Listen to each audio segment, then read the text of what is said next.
Hey everyone, welcome to Paranormal M. Thanks for joining me again tonight. If you enjoy the stories in this video, please give it a like, and if you've had any unexplained paranormal experience of your own, feel free to send it to me. The first story tonight is about Keith, Diana, and their daughter Raven, who moved into a quiet home surrounded by woods. At first, everything seemed normal, but soon, Diana started feeling like something was watching the house. Settle in, and I hope you have a good night's sleep.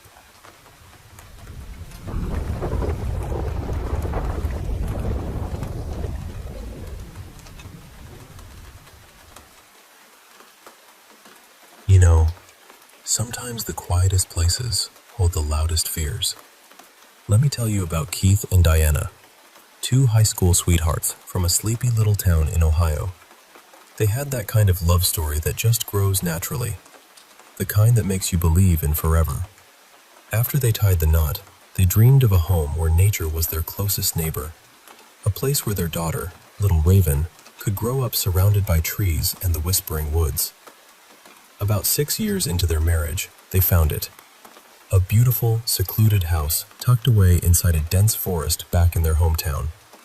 Keith, a hunter with a steady hand, and Diana, someone who found peace in the forest's embrace, were both thrilled. So, off they went, moving into this inviting yet isolated house, with Raven, their cheerful 4-year-old, bringing life to the quiet woods. Now, Keith worked long days as a welder and spent his nights at school, chasing a dream of an apprenticeship. This meant Diana and Raven were often alone during those weeknights. The first couple of weeks were calm, but Diana would sometimes catch faint scampering sounds around the house.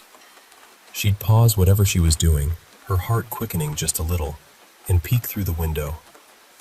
Each time, though, she found nothing. No animals, no people, just shadows and the rustling of leaves. She chalked it up to small forest animals wandering close to the house, nothing to worry about. One night, after tucking Raven into bed, Diana was doing the dishes when she heard that familiar scampering. She moved to the window and pressed her forehead against the glass, squinting into the darkness. And there, staring back at her, were 2 golden eyes. She thought, must be a dog, and told herself she'd handle it in the morning.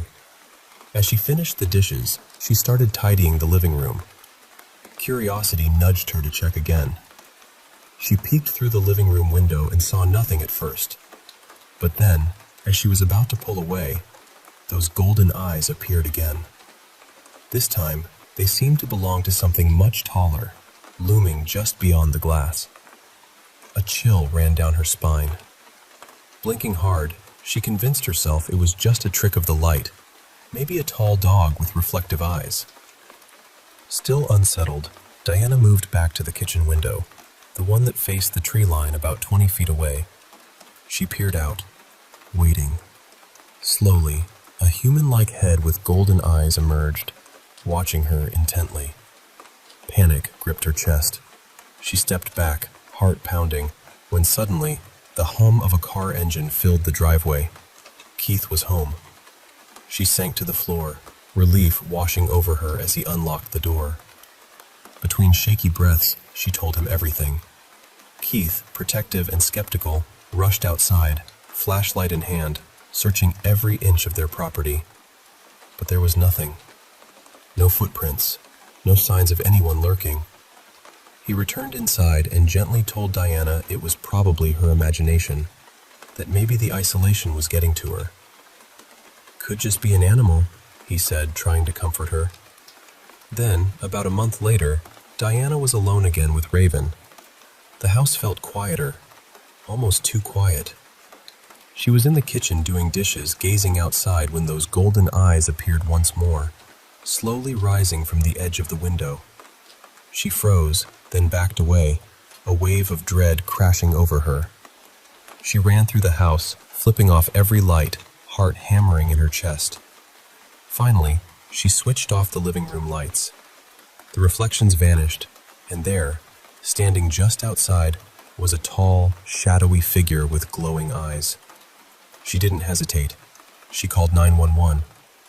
But by the time the police arrived, The figure was gone.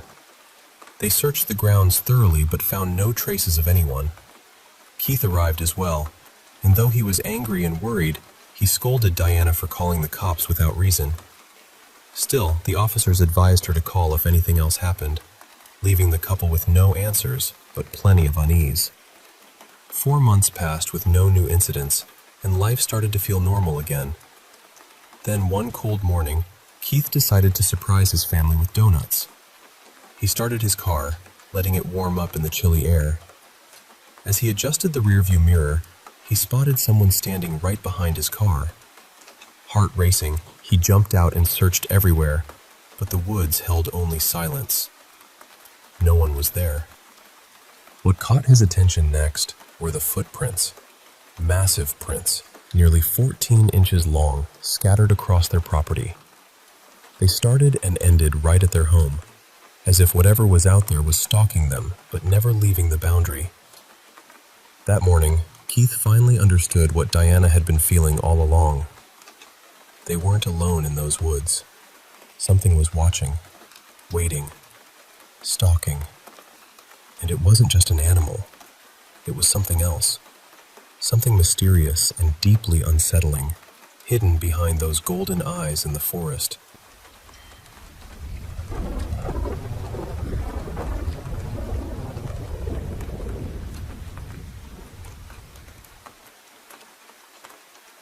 Hey there.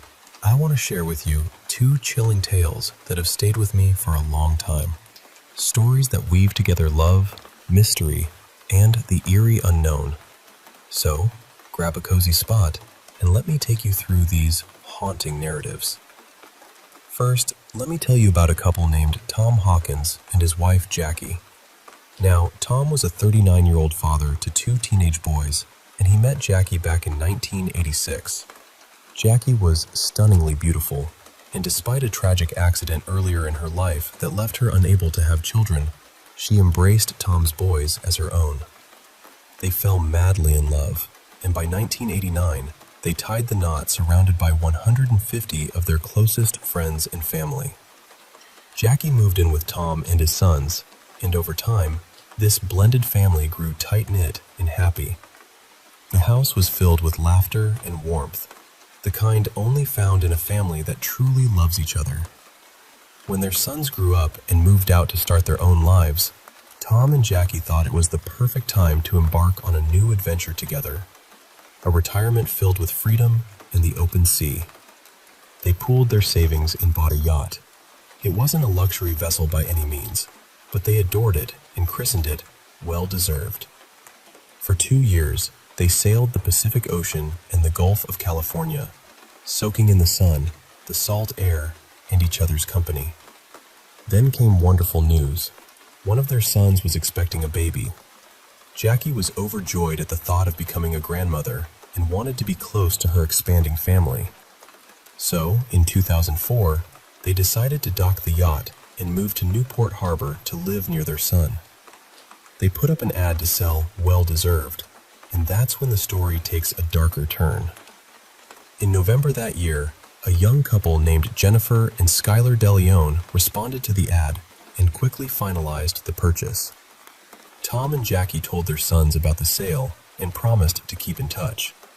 But days passed, and the sons heard nothing from their parents, something very out of character for the usually attentive couple. Concerned, they reached out to their Uncle Jim, a retired police chief. Jim, a no-nonsense man with a keen eye for detail, drove down to Newport Beach with a friend to check on things. When he found Well Deserved moored at the dock, he stepped aboard and immediately noticed that the yacht was in disarray. Inside, everything was a mess, far from the orderly, tidy state Tom and Jackie would have kept it. This confirmed to Jim that the yacht was indeed sold. Before leaving, Jim left a note for the new owners, asking them to contact him since the previous owners were missing. Almost immediately, he received a call from Jennifer DeLeon, a 21-year-old woman who explained that she and her husband had bought the yacht. Like Jim, they were trying to reach Tom and Jackie, but to no avail. Jennifer mentioned some controls on the yacht she didn't understand, and had tried contacting Tom to help her out, but he was nowhere to be found. She also said there were personal belongings of Tom and Jackie left in the drawers, which she wanted to return. When Jim asked her when she last saw them, Jennifer said it was the day they sold the yacht. She recalled Tom and Jackie receiving the payment, hopping into their car, and driving away. Jackie had even told her they planned to buy a house in Mexico and settle there. Jim thanked Jennifer and asked her to keep him updated. But something nagged at Jim's mind. He remembered a woman named Patricia, who had been managing Tom and Jackie's finances for the past 2 years. Because of poor connectivity at sea, they had hired Patricia, a family friend, to handle their bills and taxes. Jim reached out to Patricia, who denied knowing anything about their whereabouts. When Jim asked if a large sum of money had been deposited recently, Patricia said no. Nothing had come through. This was strange because Tom and Jackie were supposed to have $500,000 in their account. With no logical explanation, Jim reported them missing to the Newport Beach police. Police began investigating and quickly found that Skylar DeLeon, the man who bought the yacht, had a criminal record for armed robbery. Naturally, suspicion grew around him. They brought Skylar in for questioning. Surprisingly, he was cooperative.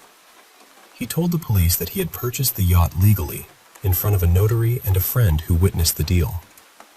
Like Jennifer, he claimed Tom and Jackie drove away after the sale. When asked about his finances, Skylar initially claimed he had saved money from his days as a child star on the Power Rangers.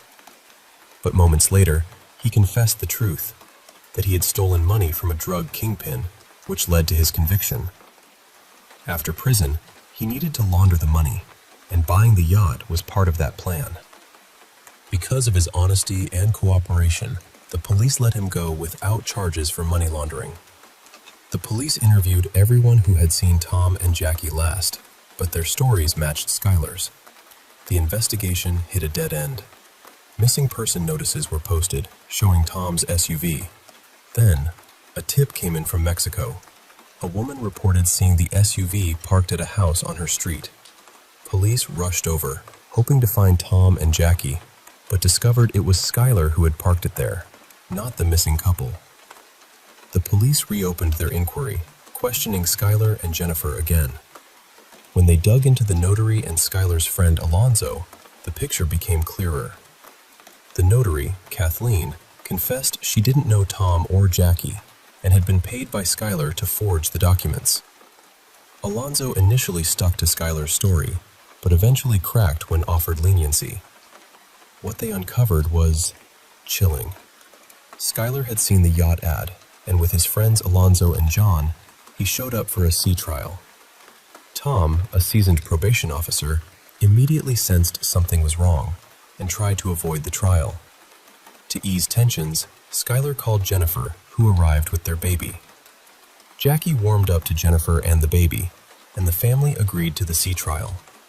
As they prepared to set sail, Jennifer left the boat, saying the baby wasn't comfortable with the sea. Moments later, Tom and Jackie realized the group's true intentions. Skylar and his men handcuffed them, gagged them, and forced them to sign over the yacht. Jackie cleverly made a mistake in her signature. They locked Tom and Jackie in a room and took the yacht to the deepest part of the ocean. At the rear of the boat, Skylar ordered Alonzo to bring the anchor. Tom and Jackie understood the horror unfolding. Fueled by adrenaline, Tom broke free and struck Skylar in the groin, but John quickly subdued them, linking their handcuffs together. With chilling cruelty, Skylar chained their handcuffs to the anchor and threw it overboard. As the anchor sank, it dragged Tom and Jackie beneath the waves. Jackie's head struck the boat, the sickening crack echoing as Alonzo heard it. Their bodies disappeared into the dark depths. Skylar and Jennifer showed no mercy. They returned to the dock and, without a shred of remorse, began using Tom and Jackie's camera to record their own memories, leaving the previous footage untouched, as if mocking the vanished couple. It's a story that still sends shivers down my spine. The cold-blooded betrayal, the ocean's silent grave, and the haunting truth hidden beneath the waves. Now, let me take you far away, back to the 1920s in southern Germany, to a remote farmstead called Hinterkaifeck. The Gruber family lived there. Andreas, his wife Cecilia, their daughter Victoria, Victoria's two children, and their live-in maid. The farm was isolated, surrounded by dense forests and silence, except for the whispers of the wind and the creaks of the old wooden house. One winter in 1921, the maid began noticing strange things. While cleaning, she heard tapping sounds, not from the other side of the wall, but inside the wall itself. It was as if the house itself was alive, whispering secrets. Then came footsteps and faint voices from the attic. Terrified, she told Andreas, who searched the attic but found nothing. No hiding places, no one there. Yet the sounds persisted. Night after night, the maid woke from sleep, disturbed by these eerie noises. After weeks of fear, she quit, saying the house was haunted. Without the maid, the family felt vulnerable. Soon, even Andreas heard the tapping and footsteps. His family thought he was imagining things, but soon they heard it too. They searched the property desperately for an intruder, but found nothing.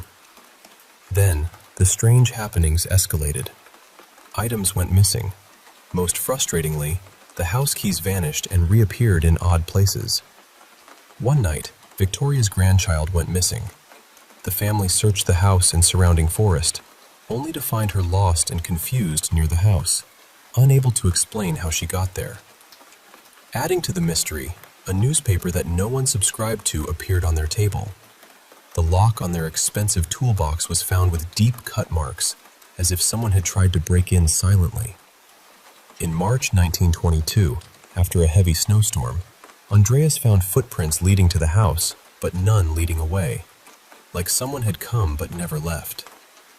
He told a neighbor and declined their offer for a rifle, perhaps hoping for peace.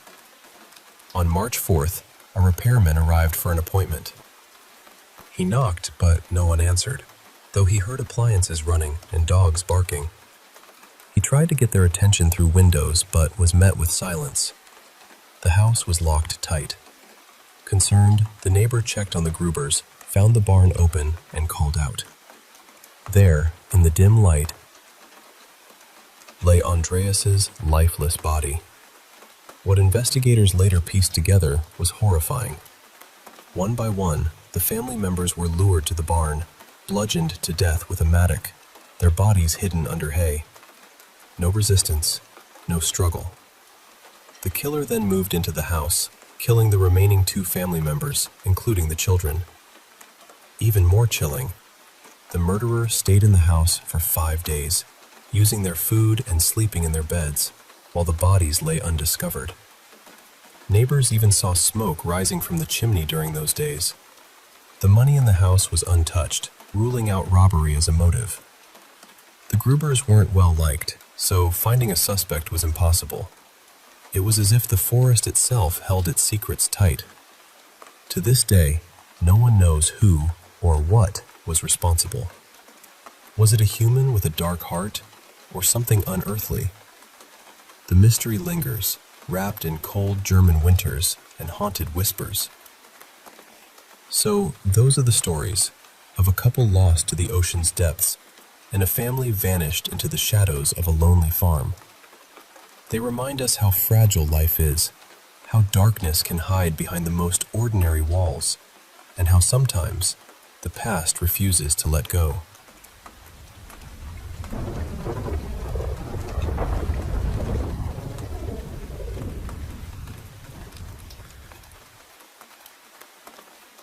You know, I've been meaning to tell this story for a while now, but every time I start, it just feels heavy, like the words themselves carry some weight.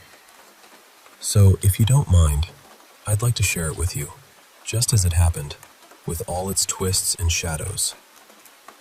I began showing up at Mr. Boland's place 5 days a week, Thursdays through Mondays. It was a routine I stuck to for a little over a month, and honestly, I got pretty comfortable with it. The house was quiet, the air thick with the smell of old wood and something faintly floral, maybe from the garden.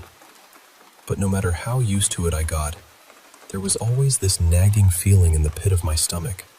Like the next time I opened that front door, I'd find him sitting up, staring right at me. He never did, but the possibility lingered, like a shadow just beyond the edge of the light. One night, Leslie was running particularly late. The clock had crept past midnight. The house was dark except for the soft glow of a bedside lamp, and I was sitting there, half dozing off with a book in my hands. The pages felt heavy, and my eyelids kept drooping until, suddenly, the book slipped from my fingers and hit the floor with a soft thud. That jolt snapped me awake. I'd missed one of my 30-minute check-ins. I sprang to my feet, heart pounding, and hurried down the hallway. When I reached the door, my hand paused on the bolt. I held my breath, listening. I called out softly, "Mr. Bolin, are you awake?" There was a pause, almost too long, and then a single, heavy footstep. Just one. Not a shuffle or a series of steps, but one solid thud that echoed in the silent house. My skin prickled, and I instinctively reached for my gun. With a trembling hand, I opened the door. And there he was, sleeping, just like always. I blinked, wondering if my mind was playing tricks on me. That night stretched out endlessly. It was creeping toward 2 a.m, and still, no sign of Leslie. I tried calling her, but there was only silence. No answer on her cell, no response from her office phone. I thought about reaching out to her husband, but something held me back. Instead, I stayed, trying to keep my focus, doing my job. At 2:30, I got up again for another check. My hand hovered over the door, and then something brushed against my face. I swatted it away, thinking it was another pesky fruit fly. But then I felt something small and cool on my hand, a tiny blue leaf. When I looked up, the dried 4-leaf clover pinned above the doorframe had turned completely blue, as if soaked by some unseen dye. I hesitated, then slid the bolt and pushed the door open, but it stopped abruptly against something heavy. I pushed again, and again. Slowly, the door creaked open, and I realized it was the closet. But how in the world had Mr. Bolin moved that heavy old piece of furniture without me hearing? "Mr. Bolin," I called out, my voice shaking. "I'm coming in." Step by step, I eased the door wider. Through the narrow crack, I saw his bed, empty. The roses on the bedside table had all turned blue, their leaves strewn across the floor like crushed petals underfoot. Summoning every ounce of courage, I shoved the door open. There he was, standing in front of the metal sheet covering the window. A loud pop echoed as one of the corner screws tore free. The ceiling fan was silent now. The usual hum was gone. The lights flickered and died, and shards of glass glistened across the bedspread. "Mr. Bolin? I started, but he didn't respond. His arms hung loosely at his sides, but the metal sheet kept shifting, held by something unseen. Then he turned toward me. His face stretched unnaturally, as if pulled tight by invisible strings. From his mouth emerged something thick and slick, dark as oil, as wide as my arm and twice as long. It dripped onto the floor, leaving eerie blue stains in its wake. It looked like an arm, or maybe a tentacle. Before I could even react, the appendage split into 4. One grabbed the mirror, another the bed, and 2 clung to the ceiling. Like some grotesque puppeteer, it swung Mr. Bolin forward and back in a macabre dance. It was terrifyingly fast, all of it moving toward me. I fumbled for my gun, but before I could draw it, he was at the door. I stumbled backward as the tentacles reached through the narrow opening, only to be stopped by his frail body. It reminded me of a snail struggling to escape its shell, or a snake writhing in captivity. And then, in the depths of his wide-open mouth, I saw it, a flash of white, like a gleaming eye, or a row of teeth. I felt my pulse skyrocket, drumming in my ears, breath catching in my throat. I barely noticed I was forgetting to breathe. I finally got my gun out, safety off, and steadied myself to fire. But at what? What exactly was my target? That moment of hesitation was all the creature needed to close the distance. It lunged, hurling Mr. Bolin like a rag doll across the room. Bottles clattered to the floor, and the creature slipped on the carpet, scrambling to regain its footing. It was between me and the exit now. Without thinking, I dashed upstairs, the sound of sticky smacks behind me as the tentacles scrambled in pursuit. There was something almost eager about it, like it was playing a cruel game or hunting a meal. Reaching the top, I fired a shot. I wasn't aiming, I just needed to keep it at bay. The bang echoed loudly, and I thought I hit something, but nothing changed. I slammed the bathroom door shut and pressed my back against it. Outside, I heard a wet, squelching noise. Tiny tentacles probing under and over the frame, scraping to pry the door loose. The wood groaned under the strain.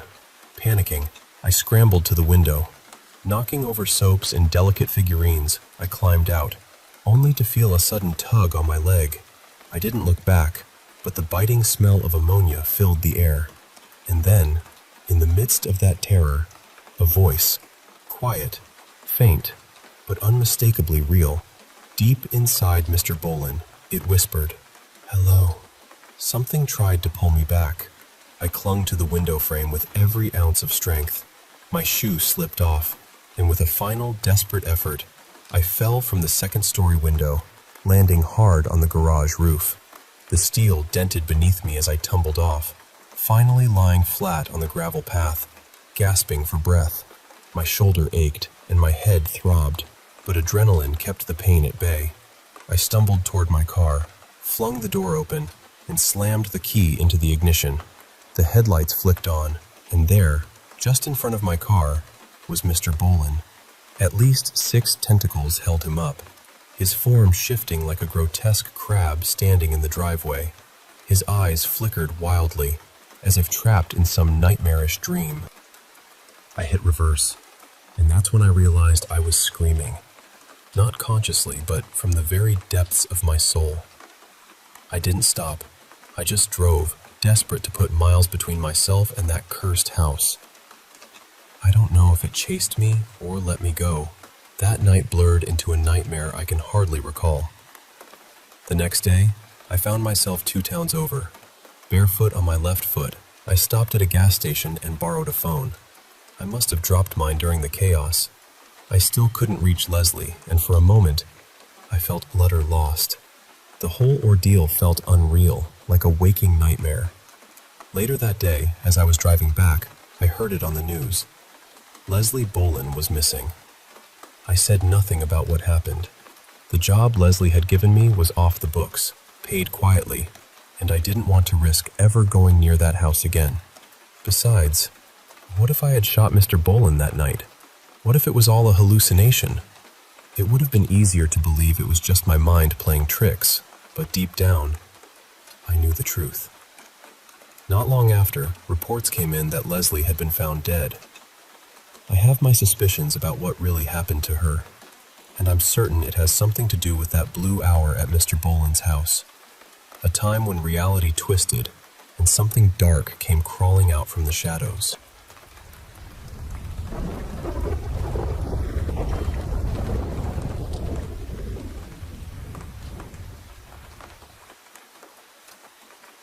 I've wanted to talk about this for a long time, but I never really knew how. Part of me still feels strange even saying it out loud, because I don't have any proof of it now. It happened when I was little, and for years I kept it to myself because I was scared people would think I was making it up. I was about 8 when it started. For a while, maybe a month or so, I had sleep paralysis almost every night. Of course, I didn't know that's what it was back then. I just thought I was having these terrible nightmares where I couldn't move. At first, I would wake my parents up whenever it happened. But after a few nights, I started feeling bad about it, like I was being annoying. So I stopped calling for them and just dealt with it alone. After a while, I started dreading bedtime completely. I shared a room with my brother, and my bed was set up in a way where a tall dresser partly blocked the view of the door. Every time it happened, I saw the same man. Sometimes I'd see the bedroom door slowly opening. Other times, he was already there, standing just inside the room near the dresser. I could never see his face clearly. The room was too dark for that, but I could see the outline of him. His hair looked flat or very short, nothing sticking out, and he would move slowly around the dresser until he was beside my bed. He never touched me. He never climbed onto the bed. He just stood there, facing me, like he was watching. Some nights he stayed near the foot of the bed. Other nights, he came closer. Something I only realized years later is that every time this happened, my bedroom door was open. I don't remember leaving it open. I just remember waking up and seeing it that way. Sometimes I would eventually fall back asleep, but even then, I had this awful feeling, almost like someone was breathing near my face. I honestly don't know if that was real or if I was just scared and half asleep. I never told anyone in the morning. Around that same time, I used to explore the house a lot. I was always opening drawers, checking cupboards, looking in places I probably wasn't supposed to. In the bathroom, we had one of those mirrored medicine cabinets. One day, I got this really strong urge to look on top of it. I don't know why. It wasn't a place I normally checked, but suddenly, I felt like I had to. There were a few normal things up there, like folded cloths and old toiletries, but there was also a key. It was an old metal key, the kind you'd expect to see in a very old house. Big, heavy-looking, almost like a skeleton key. The strange thing was, nothing in our house used a key like that. Our doors either had modern keys or no keyholes at all. Even my bedroom door didn't have a keyhole. Right across from my room, in the hallway ceiling, there was an attic hatch. Nobody ever went up there. We didn't store boxes there. We didn't use it for anything. It was just there. When I looked up at it that day, I noticed it wasn't shut all the way. It was open just a little. I remember feeling terrified. Not curious, not confused, just scared in a way I couldn't explain. I didn't say anything to anyone. I put the key back exactly where I found it. Later that day, I thought about telling my brother. I trusted him more than anyone, but I was already asking him almost every night to check near the bedroom door before we went to sleep, just to make sure nobody was standing there. I didn't want to bother him with one more thing. That night, it happened again. Same room, same paralysis, same man. The next day, I went back to look for the key. It was gone. I hadn't told anyone about it. No one should have known I'd found it. That was when it stopped feeling like a nightmare to me. There's another part of this that I didn't really understand until I got older. My father and I didn't have the easiest relationship. When I was little, he would sometimes say things that made it sound like I was connected to things I didn't understand. He never explained it clearly. It was always vague, almost hidden in the way he spoke. And whenever I mentioned anything spiritual or paranormal, he'd look at me differently. Not surprised exactly. More like I'd accidentally said something he already knew. The last night it happened is the part I still think about the most. I had sleep paralysis again, and afterward I finally managed to move. Usually, if I woke up in the middle of the night, I would never leave the room. I hated walking into the hallway. It always felt wrong somehow. But that night, I really had to use the bathroom. I remember sitting there for a moment, trying to convince myself I was only scared because of the sleep paralysis. I told myself to just get up, go quickly, and come back. So I got out of bed and walked past the dresser. My heart was pounding so hard that even now, just remembering it, I can almost feel it again. I opened the bedroom door and looked toward the attic hatch, like I always did. From where I was standing, I couldn't tell if it was open or closed. Then I turned toward the hallway. That's when I saw the top of his head, then his eyes. It was the same man, standing at the top of the stairs. The second we looked at each other, he stood up fully and started running toward me. I ran straight into the bathroom, locked the door, and stayed there for the rest of the night. In the morning, my mother knocked because she needed to get ready. She asked why I had slept in the bathroom. I didn't tell her. I couldn't. After that night, the sleep paralysis stopped completely. I never saw him again. Years passed. The house changed. There were renovations, furniture got moved, and that old medicine cabinet was eventually thrown out. So there's no real way to recreate how everything looked back then. But I still think about the key. When I finally asked my mother about it years later, she said we had never owned any key like that. When I was around 15, my father told me something I hadn't known before. He admitted that he had practiced spiritism. He said he had experienced things he described as short visits to other places, almost like other layers of reality. He also told me about the man who had introduced him to all of it. According to my father, that man had been deeply involved in spiritism for years. Then one seance went badly, and the next day, the man took his own life. My father never wanted to talk about it again after that. Even now, he still meditates and does certain rituals. He says they help protect his mind and keep him balanced. My mother is a very rational person, so I never expected her to have stories like this. But she once told me about something her own mother claimed to have seen back in Portugal. My grandmother was very religious, and she said that when she was younger, she saw a friend become possessed. She described the person's body twisting in ways that didn't look natural, and said they started speaking words nobody understood. Then, when I was 16 or 17, my closest friend and I tried to communicate with a spirit. I know how that sounds, but he had also experienced strange things in his own house, and at the time, we were both trying to understand what any of it meant. I won't go through every detail, but I remember the air turning freezing cold only around the empty chair beside us. The candle moved at certain moments, almost like it was answering questions. He also had a device that was supposed to pick up words connected to a spirit's presence, and the words we got seemed to point to a soldier looking for someone. I don't know if any of these things are connected. I don't even know what I believe about all of it. But when I put the memories together, the man in my room, the key, the attic hatch, my father's past, it still unsettles me in a way I've never been able to explain.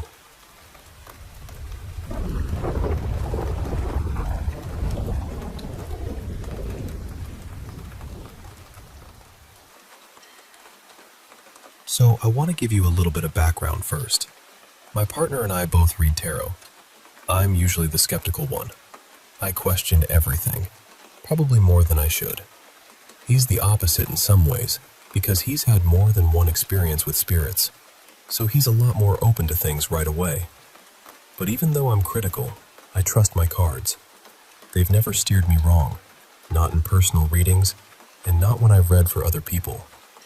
About a year ago, my parents and my little sister moved away from the coast and into a quieter place farther inland.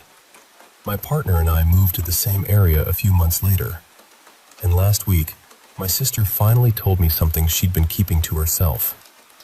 She said she's been hearing my mom's voice calling her at night.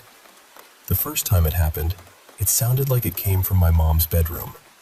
She heard, "Shelby, come here," in this bright, cheerful voice. So she got up and checked, but my mom was completely asleep. And it didn't stop after that. For almost a year, she's heard that voice coming from different places in the house. The kitchen, the hallway, right outside her bedroom door. One time, it woke her up, and she said it sounded like it was right over her shoulder. It usually only says it once, always the same kind of cheerful tone. "Shelby, come here." I hadn't gone over to that house until they'd already been living there for a couple of months. And after I visited for the first time, she started hearing my voice too. Not often, but sometimes. Mine would just say her name, Shelby, but in a flat, plain tone. No emotion behind it. My dad is very religious, but he does believe in ghosts because he's had his own experiences before. At first, he kind of brushed it off, like maybe she was dreaming or half awake. But eventually, even he started feeling like something in that house wasn't right. One night, everyone else was asleep, and he was in the living room playing video games like he usually does. Out of nowhere, the automatic trash can opened. He ignored it at first. Then it opened again, and again. It would open for about a minute, close for about a minute, then open again. Finally, he got up, and it stopped immediately. Later, my sister and I noticed something strange. If you peeked around the wall at my dad while he was sitting in his recliner, then hit again, the trash can would open. When you looked again, it would close. A couple of days ago, my sister was home alone in the middle of the day. Bright daylight. Nothing spooky about the time at all. Then the robot vacuum turned on by itself. It did one full loop around the room, then docked itself again. The weird part is, they haven't used that vacuum since they moved in. My sister was sitting in the same room when it happened, and she told me the sound was so loud that at first she thought a plane was passing over the house. It didn't even make its usual little startup sound. It was just this sudden, heavy roar. So, at my sister's request, my partner and I went over with my cards. He drew a protective circle, lit a candle, and I started the reading.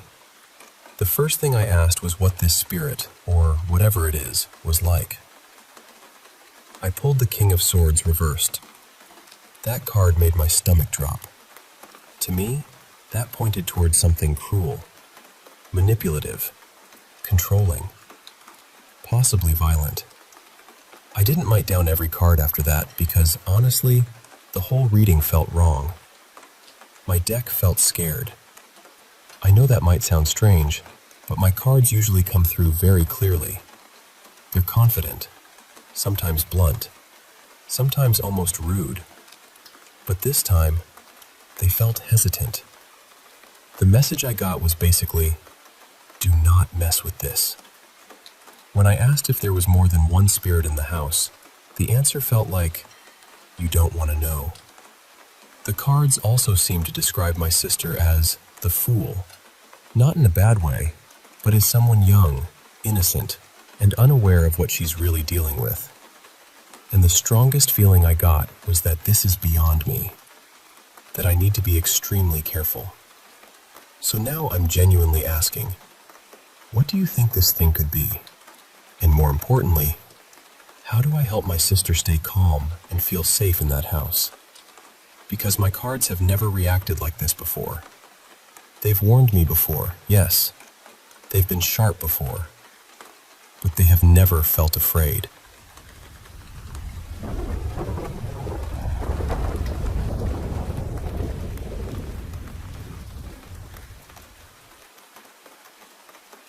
I'm not saying I'm completely convinced this picture is haunted.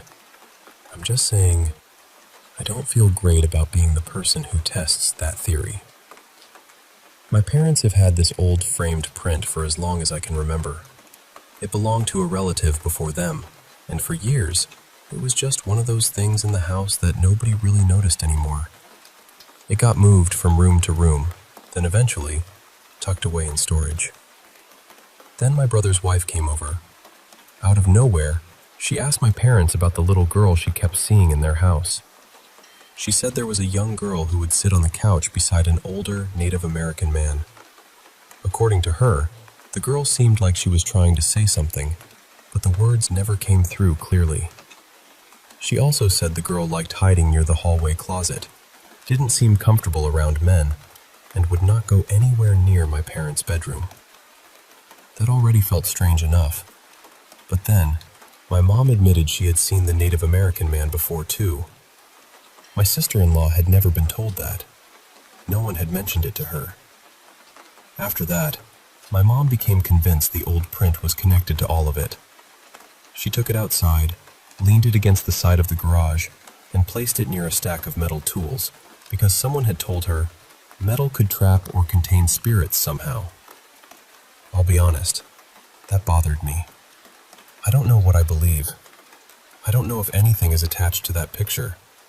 But if there really is a little girl involved, I hated the idea of treating her like some dangerous, evil thing. So I went outside later and turned the picture around so it wasn't facing out toward the yard. I left it where my mom had put it, but I added a few tiny pieces of old dollhouse furniture that had been sitting in a box in the garage. I know that sounds strange, maybe even silly, but in my head, if there was a child connected to it somehow, maybe it would feel less like she had been thrown away. Maybe it would feel a little less lonely. Now I'm wondering if that was the wrong thing to do. My sister-in-law also told us that when she ignores the little girl, she usually has a terrible day afterward. Not just a regular bad day, but one of those days where everything goes wrong from morning to night. Could that be coincidence? Of course, but I'd be lying if I said it didn't make me think twice.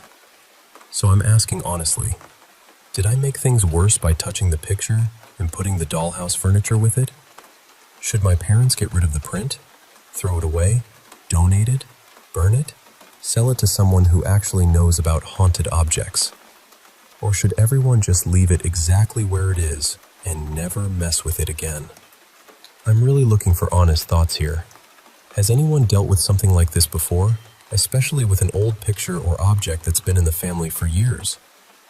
Update. After reading through what people said, I'm starting to think maybe it isn't the print itself that's haunted. It might be something using the image of the little girl, because my mom always loved that part of the painting. And that, honestly, makes the whole thing feel worse. My mom has also seen what looked like a full-body version of herself standing in the house. She's seen something with a long, sharp, claw-like finger trying to reach toward her mouth. So when people mentioned the possibility of a mimic, that actually made a disturbing amount of sense. Now the question is, how do we get rid of something like that? Because if it's only pretending to be the little girl, then throwing away the print probably won't make it leave, right?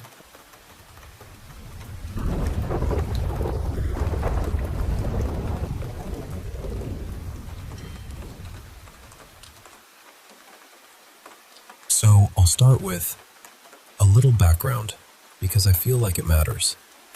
I'm 24 and I just finished university, so I came home for the summer. While I was studying in another country, my family moved abroad. They've been living there for about 3 years now, but this house is new to us.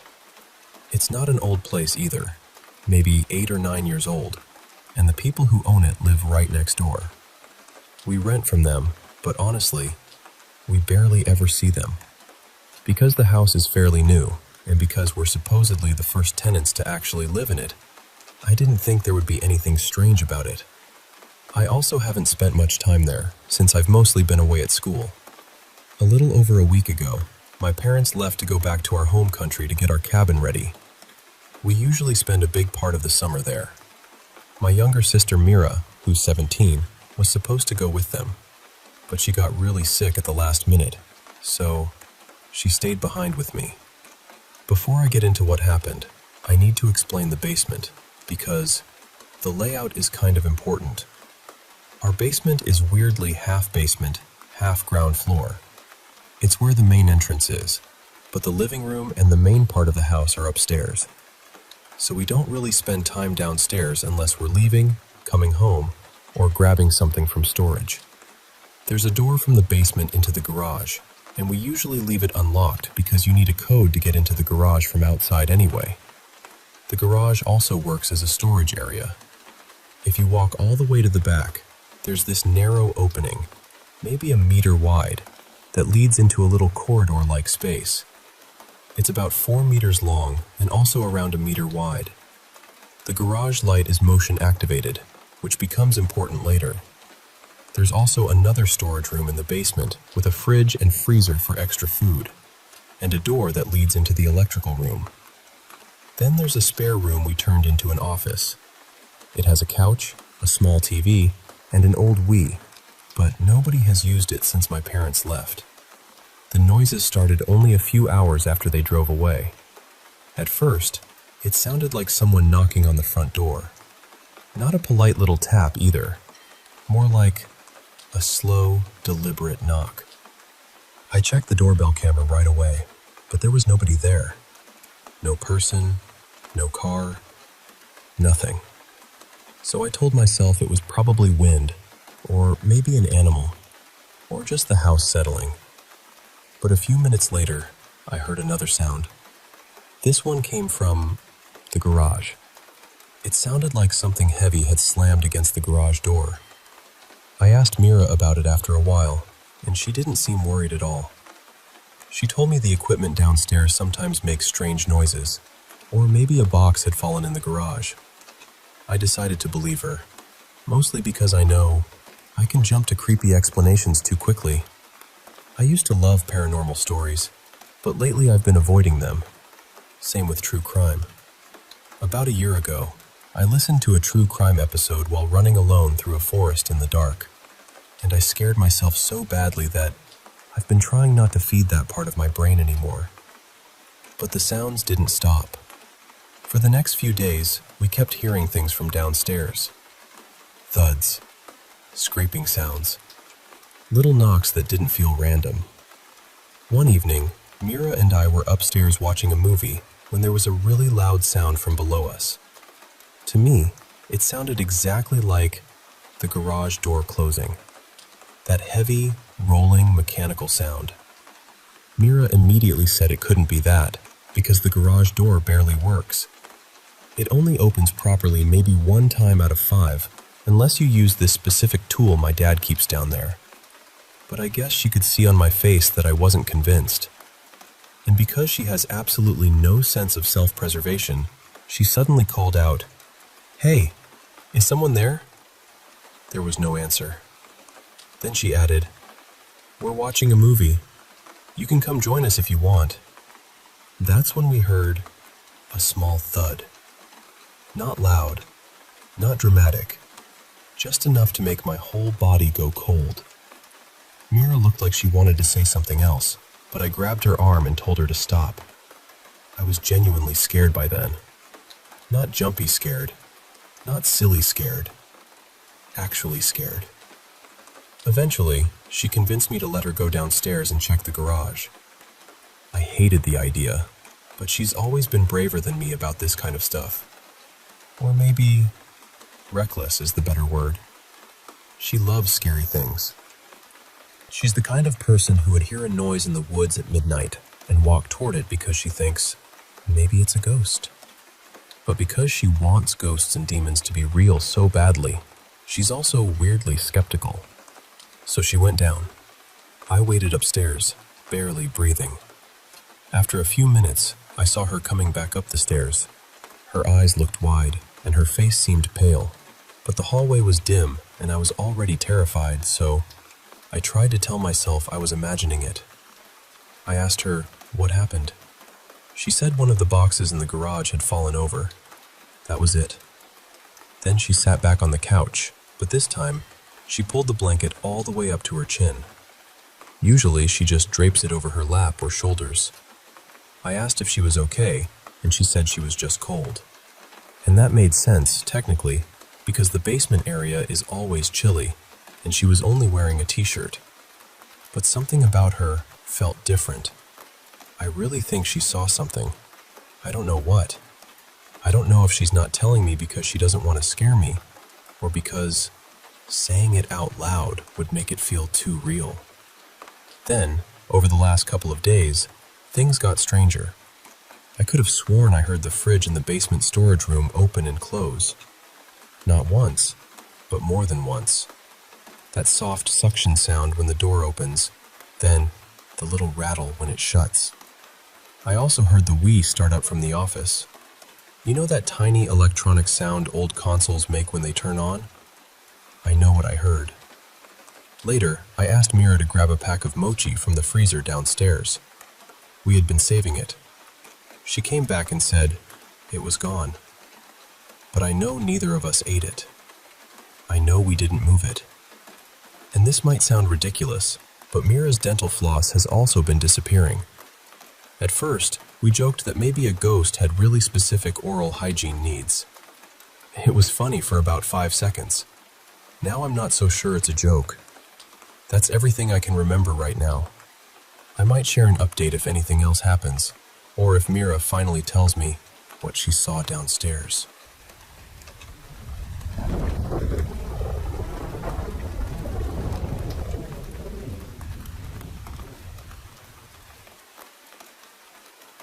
Listen, I know it sounds like the kind of story people tell just to scare children away from broken places. But in Devgut, nobody laughed when someone mentioned the old mansion beyond the cremation ground. They called it Black Manor. It stood at the edge of the village, half swallowed by wild grass and neem trees, with its windows cracked like tired old eyes. People said a landlord named Viraj Singh had lived there almost a century ago with his family. Then, one moonless night, the villagers heard screams coming from the mansion. Not one scream, not two, but a whole house crying out at once. By morning, Viraj Singh and his family were gone. No bodies, no footsteps, nothing. Only strange marks on the walls and dark red stains across the floor. From that day on, the villagers stopped going near Black Manor after sunset. They said the house did not stand empty. They said it waited. Years later, a young man named Aaron came from the city.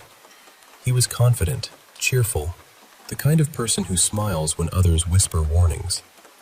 When the villagers told him about the mansion, he laughed softly and said, "Ghosts don't frighten me.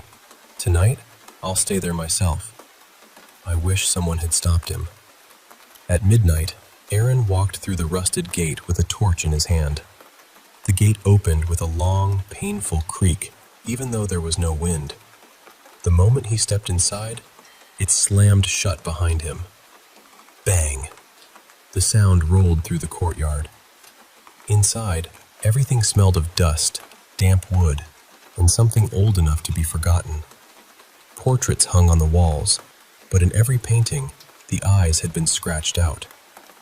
Aaron tried to stay calm. He lifted his torch and moved deeper into the mansion. Then, he heard it. Footsteps from upstairs.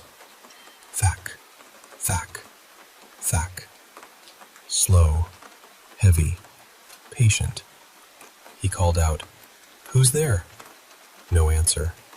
Still, he climbed the stairs. With every step, the air grew colder. By the time he reached the second floor, his breath was visible in front of him. Then, his torch went out. Just like that. In the dark, a voice whispered very close to his ear, "Why did you come here?" Aaron froze. His throat went dry.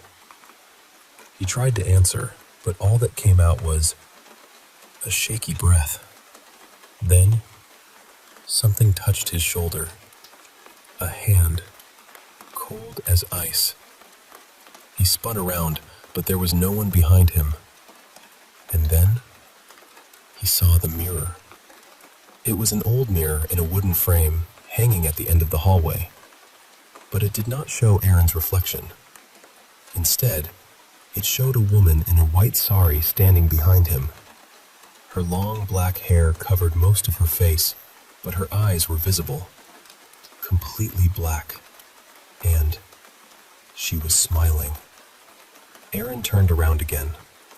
No one. When he looked back at the mirror, she was gone. A door at the end of the hallway opened by itself. Creak. Aaron did not want to go in. Believe me, nobody would have blamed him for running right then. But fear has a strange way of pulling people forward. So, he stepped inside. There was a wooden chair in the center of the room. It was rocking by itself, back and forth, back and forth. Then, the same voice whispered again, "After so many years, someone has come." Aaron turned and ran for the stairs, but when he reached the main hall, the front door was gone. Where the door had been, there was only a cold stone wall. That was when the laughter began. Not one voice, many voices. Soft children's laughter from every room. Aaron backed away, trembling. On the wall in front of him, red letters slowly appeared, as though an invisible hand was writing them. "You opened the door." Aaron whispered. "What door?" From beneath the stairs came a loud crash. The floor shook. A hidden wooden door opened in the ground, leading down into a basement. A freezing wind rushed out, carrying a whisper from below. "Come down." Aaron should have run. He should have broken a window, screamed for help, done anything except listen. But he went down. At the bottom of the steps, his torch flickered back on for just a moment. Its weak light fell on an iron chest covered in dust. On the lid, someone had carved the words, "Never open this." Aaron reached toward the lock, and the whole mansion screamed. The next morning, the villagers found his torch outside the gate. Still working, still warm. But Aaron was gone. Since then, people say Black Manor has changed. On moonless nights, if you stand far enough away and look toward the highest broken window, you may see two shadows. One is a woman in a white sari. The other is a young man standing beside her. And the frightening part is not that they appear. It is that they seem to be waiting for someone else.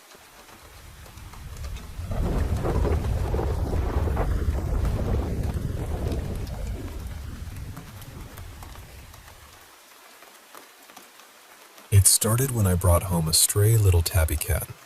She was maybe 6 months old, tiny, underfed, and honestly one of the sweetest animals I've ever met. She had that gentle, almost dog-like way about her, where she just wanted to be near people and be loved. I had known her for about 2 months before taking her in, because she lived around a neighborhood I visited almost every day. I kept seeing her, feeding her when I could, and eventually, I decided I couldn't just leave her out there anymore. Before she came home with me, nothing strange had ever happened in my house. Nothing paranormal. Nothing that made me question whether I was alone in a room. But the very first night she was there, that changed. My girlfriend was over, and the cat was in my room with her. Everyone else in the house was asleep. My girlfriend asked me to grab her a glass of cold water, so I went to the kitchen. While I was pouring it, I heard a meow coming from the dark dining room, and that immediately felt wrong. The cat was in my bedroom. My girlfriend had her. There were no other cats in the house, and the dog was asleep with my mom. The sound wasn't normal either. It was strained, almost painful, like something was squeezing the sound out of her. I peeked into the dining room, and this chill went straight through me. Then I remembered the cat was behind a closed door, asleep with my girlfriend.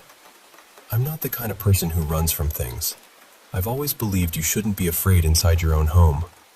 But that night, I ran back to my room faster than I've ever moved. When I got there, the cat was curled up peacefully in my girlfriend's lap. The next incident was worse.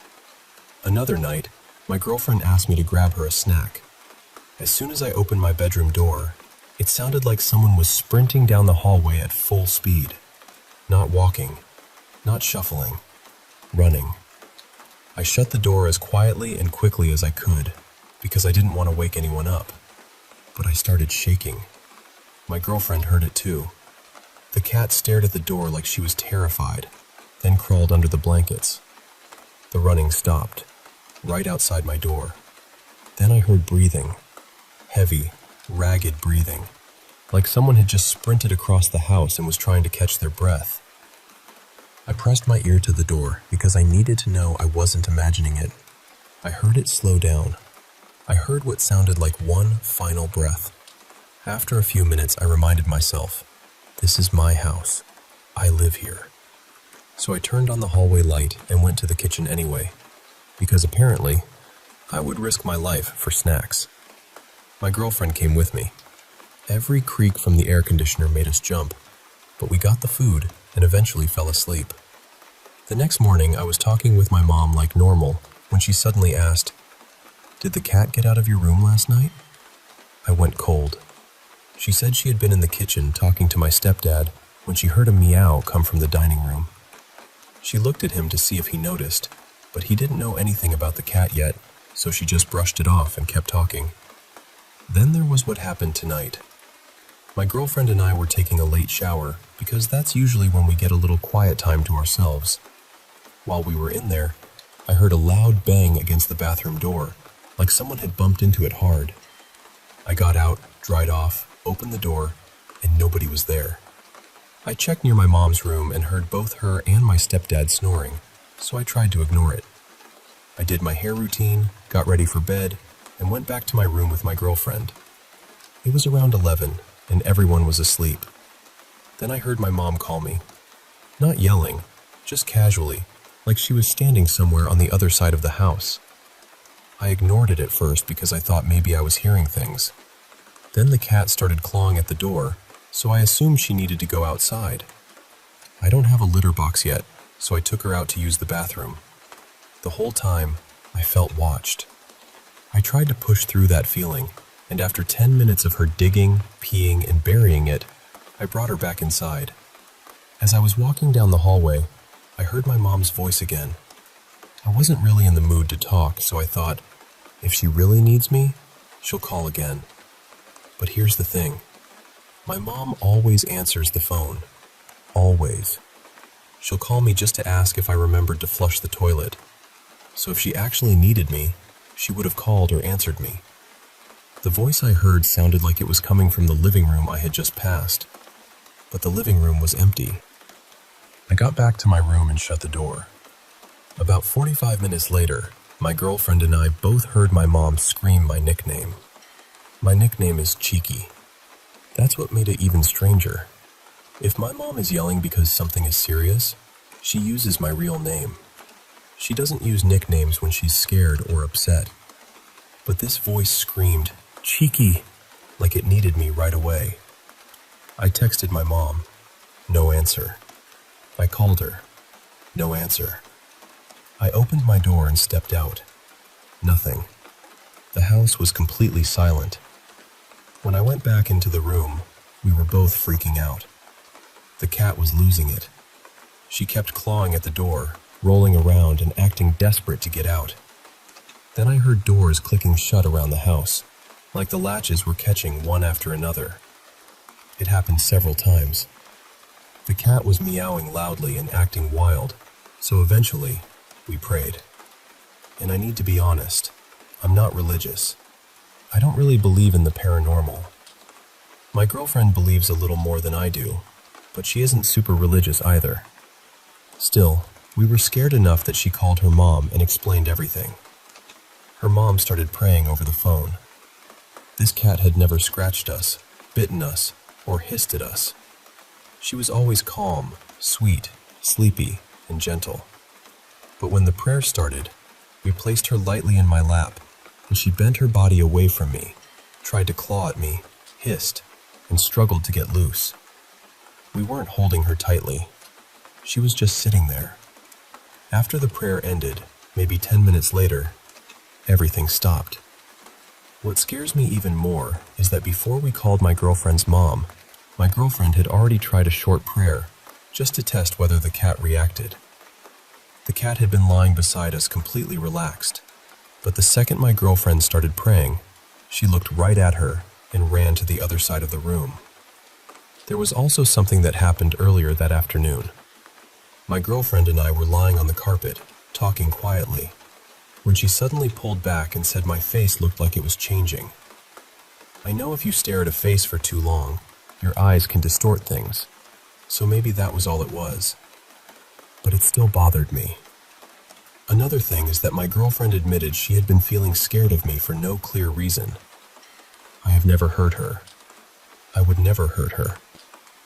So hearing that made me feel awful and confused, because I don't understand where that feeling came from.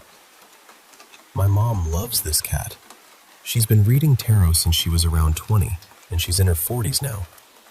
She keeps saying the cat is special, that she's never met a cat like her. She believes cats are spiritual guides, and I've heard people say cats can make you more sensitive to things you normally wouldn't notice. So now, I don't know what to think. Is it the cat? Is it all a coincidence? Did the cat bring something into the house? Or was something already here and I'm only noticing it now because of her? I know how all of this sounds, but I'm telling it exactly how it happened. I'm not trying to exaggerate anything. I'm genuinely scared, and I don't know what I'm supposed to do. I don't know whether I should keep the cat, get help, cleanse the house, or just try to convince myself this is all in my head. But something feels different in this house now, and I can't ignore that anymore.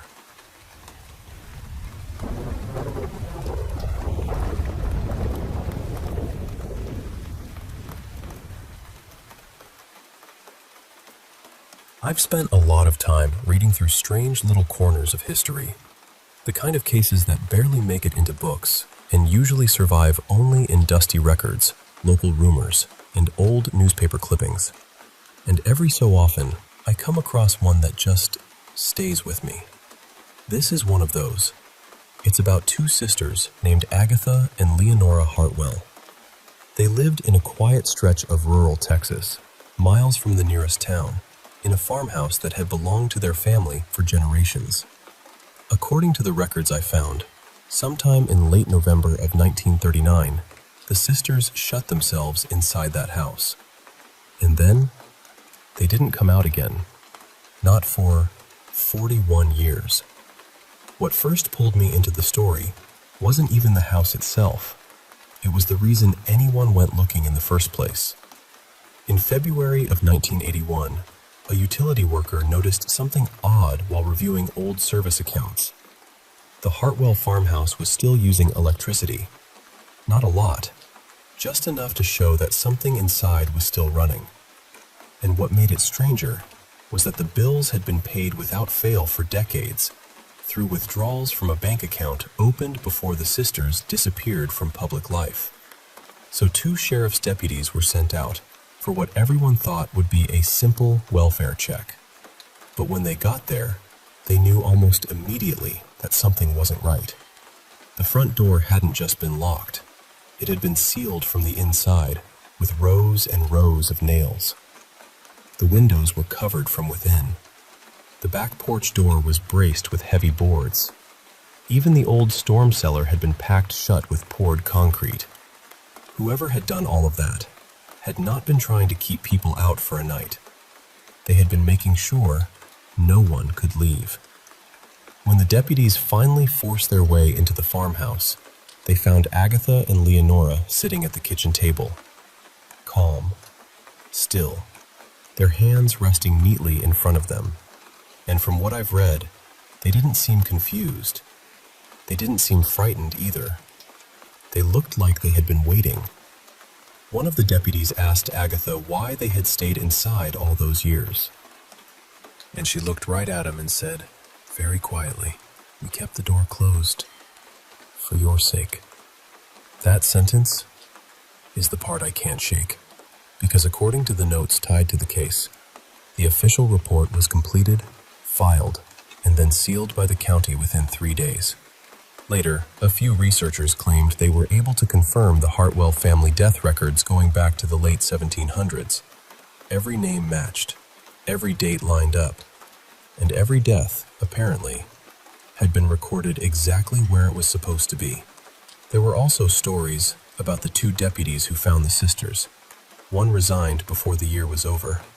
The other, a man who supposedly hadn't stepped inside a church in decades, started attending services several times a week. Neither of them ever gave a public interview about what they saw in that kitchen. And maybe that's the part that makes the whole thing feel so heavy. Because whatever happened in that farmhouse, whatever those sisters believed they were protecting the world from, the people who found them seemed to leave with the feeling that the door had been closed for a reason.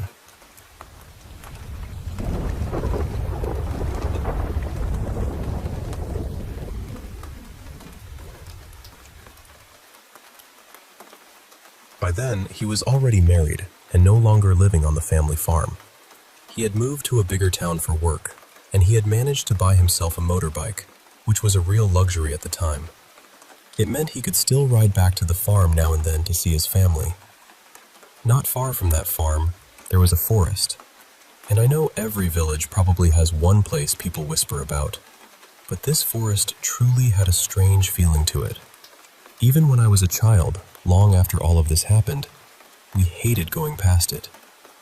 There was a dirt road that ran beside the trees, and whenever we had to pass that stretch, we would walk faster. Sometimes we would run. Nobody really said much, but everybody felt it. That forest also had a dark story attached to it. The local story was that near the end of World War II, Soviet soldiers moving west came across a small group of German soldiers in that area. People said the Germans were executed somewhere in or near the forest. As far as I know, there were never proper graves, no names, no official marker. Just a plain wooden cross fixed to one of the trees. I have not seen that cross myself, so I asked my mother about it recently, just to make sure I was remembering correctly. She told me it is still there. She also said the village priest had placed it there not long after the war. Now, this is what happened to my grandfather. One weekend, he had ridden back to the farm for a celebration. I think it may have been a harvest gathering, or maybe someone's birthday. One of those countryside evenings where people ate, drank, danced, and stayed much later than they planned. By the time he left, it was very late. He got onto his motorbike and started riding back along the gravel road. He had been drinking, yes, but he knew that road almost by memory. Back then, in those villages, people were not exactly careful about that sort of thing. At one point, the road came alongside the forest, and there, in the dark, he saw someone standing at the edge of the road. He always described it as a person, but not quite in a way that felt right. The figure was standing completely still, too still. The body was straight and stiff, almost unnaturally rigid. The arms were pressed tightly against the sides, not relaxed, not hanging normally. The head was lowered, with the chin almost touching the chest, as though the person was staring down at the ground. The coat was what he remembered most clearly. He said it was dark and heavy, made of thick wool, the kind of coat that made him think of an old military winter coat. Not something modern. Not something you would expect to see on a quiet country road in the middle of the night. But the face was wrong. He could not make out any features.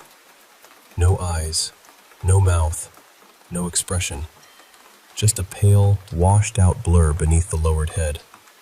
He said it looked almost milky, like the face had been rubbed away by the dark. And the feet were strange too. He could see the legs, but near the ground, the feet seemed faint, almost missing, as though they were fading into the road itself. The figure never moved. It just stood there, beside the forest, with its head down and its arms tight against its body. My grandfather said he became sober in an instant. He opened the throttle and rode away as fast as that motorbike would take him. He never forgot what he saw. My mother knew the story too, and she was the one who repeated many of those details to me later. I am not saying this proves anything. It was dark. He had been drinking. The light on the motorbike was weak. He was riding past a place that already frightened people. Maybe it was shadow, or fear, or some trick of the road and the trees. But what has always stayed with me is how specific his memory was. The stiff posture.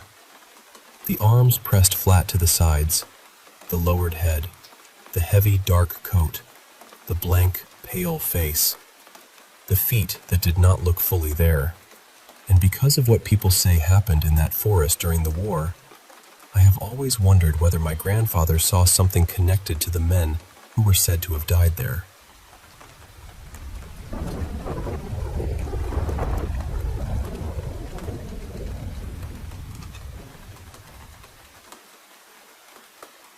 I must have been around 13 when this happened, maybe 14. I'm not completely sure anymore, but I remember the feeling of that night so clearly that sometimes it feels closer than yesterday. My family had just moved into this old house at the edge of town. It had been sitting empty for years, or at least that's what the neighbors said. They also said the previous owner had never really left, which sounded ridiculous to me at the time. I didn't believe in ghosts. I didn't believe in anything hiding in old houses. Not until that night.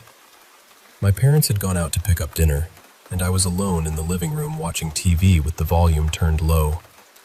It was raining outside, the kind of rain that makes every window sound like someone is tapping gently on the glass. Then I heard a bang from below me, a deep, heavy sound. At first, I tried to pretend it was normal. Houses make noises, right? Pipes settle, wood shifts, old places complain a little. But then I remembered something that made my stomach tighten. We didn't have a basement. At least, I didn't think we did. I got up and walked into the hallway, and there it was. A door I had never noticed before, standing open just a few inches. Cold air was leaking through the gap. I grabbed a flashlight from the kitchen drawer, though I don't remember putting batteries in it. The TV was still glowing behind me, even though every other light in the house had gone out. I pulled the basement door open. The stairs below were narrow and steep, and each step creaked under my feet. The air smelled like damp wood, dust, and something sour underneath it. Something old and familiar in a way I couldn't explain. At the bottom, there were boxes stacked everywhere. Some were covered in sheets. Some looked like they had been waiting there for decades. Then I heard breathing.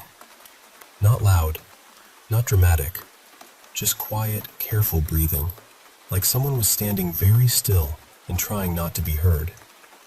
I lifted the flashlight toward the far corner. At first, there was nothing there. Then I blinked, and something was standing in the dark. It was too tall. Its shoulders nearly touched the ceiling, and even though the flashlight was pointed directly at its face, I couldn't see its features. But somehow, I knew it was smiling. Not kindly. I remember whispering, "Who are you?" It didn't move. Then it said, "You came back." My whole body went cold.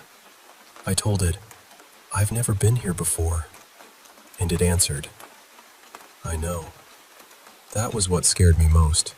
Not the voice, not the darkness, not even the way it stood there smiling without a face. It was that answer. For a few seconds, or maybe much longer, I couldn't move. I just stood there, staring at it. Then my phone buzzed in my pocket. I looked down. One missed call. Unknown number. When I looked back up, the thing was closer. Not a little closer. Close enough that I could hear that careful breathing again. Close enough that the air around me felt colder. It raised one long arm and pointed behind me. I turned. Nothing was there. When I looked back, it was gone. I ran upstairs so fast I barely felt the steps under my feet. I slammed the door shut and pressed my back against it, shaking so hard I could barely breathe. Then came the knocking. Knock, knock, knock.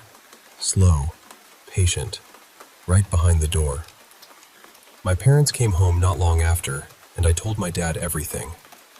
I expected him to laugh or get angry or tell me I had imagined it, but he just stared at the wall behind me. Then he said, very quietly, "What basement?" I turned around. The door was gone. There was only a plain wall, smooth, solid, ordinary. I touched it, knocked on it. It sounded exactly like a wall. We moved out not long after that. My parents never really talked about why, and I've never gone back. But sometimes, even now, I hear knocking where no knocking should be. At home, at work, in quiet rooms. Always 3 knocks, always patient.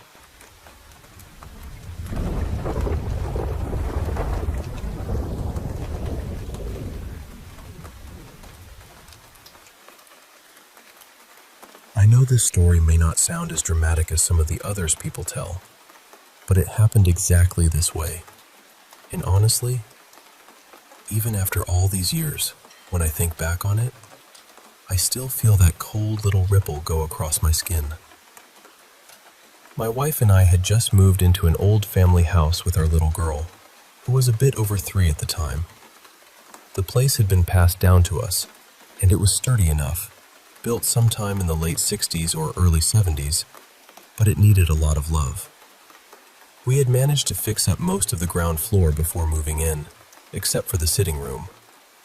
That room was still a mess, full of tools, plaster dust, scraps of wood, and things you definitely would not want a child walking through barefoot. It was an early autumn evening, still warm enough to sit outside. My wife and I were on the terrace, playing cards and talking quietly. The sun had gone down, and we only had one small lantern on the table between us. The door from the terrace into the unfinished sitting room was open, and so was the door from there into the hallway. We left it that way because we wanted to hear our daughter in case she woke up, though she almost never did. Then, all at once, we heard footsteps. Not a creak, not a shuffle. Footsteps. Fast little bare feet slapping across the tile in the hallway, coming straight toward us. My wife and I both stood up at the same time. We didn't even need to say it. We both thought the same thing. Our daughter had woken up and was coming to look for us. And because the room between us and the hall was basically a construction zone, we panicked a little. There were screws, broken bits of plaster, sharp edges everywhere.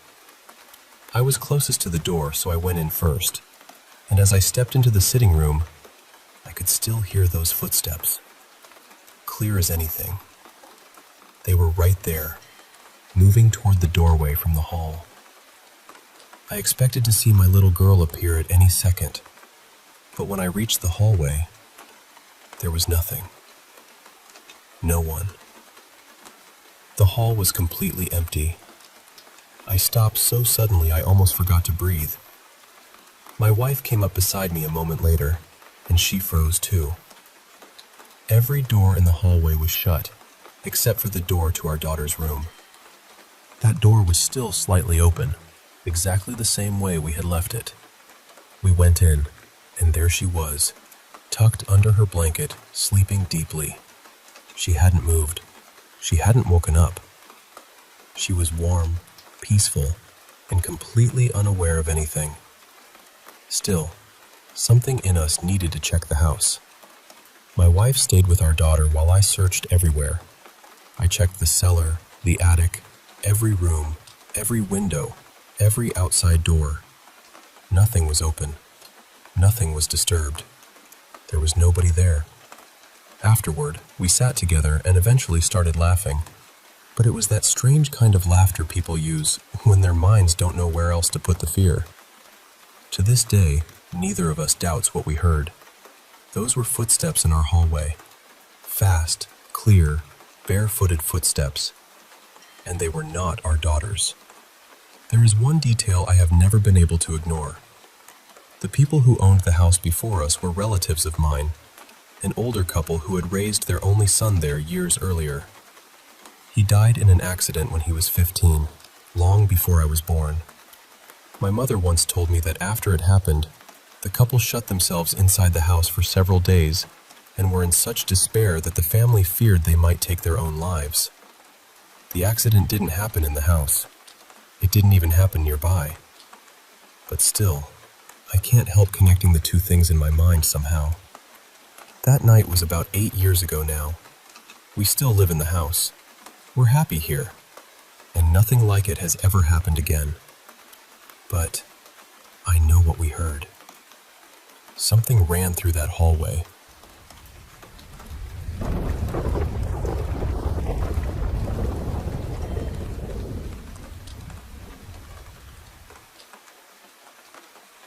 Hey, I want to start by telling you some important things about me, just so you understand where I'm coming from. I don't have tinnitus or any hearing problems, no brain injuries, No family history of schizophrenia or hallucinations.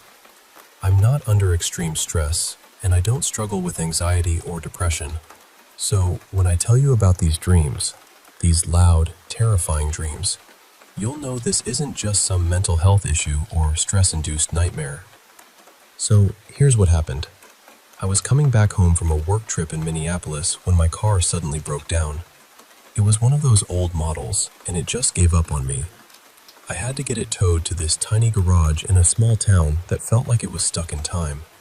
They said they'd fix it overnight, so I needed a place to crash. I found this apartment on one of those short-term rental apps. You know, the ones where people rent out rooms or couches for a night or two. I ended up renting a room in a 4-room apartment on the edge of town. The place looked nice, recently renovated, clean. But here's the catch. I never met the landlord. I just sent the payment and found the key under the welcome mat. No introductions, no small talk, nothing. It was a bit odd, but I was tired and didn't think much of it. That night, I had the weirdest dream. I was fully aware I was dreaming, which is strange in itself, but in the dream, I was exactly where I was in real life, lying in that bed. I remember looking around the room, taking in every detail, knowing I was asleep but feeling completely present. Then, after what felt like an eternity, seriously, it was like time stretched on forever. The door creaked open.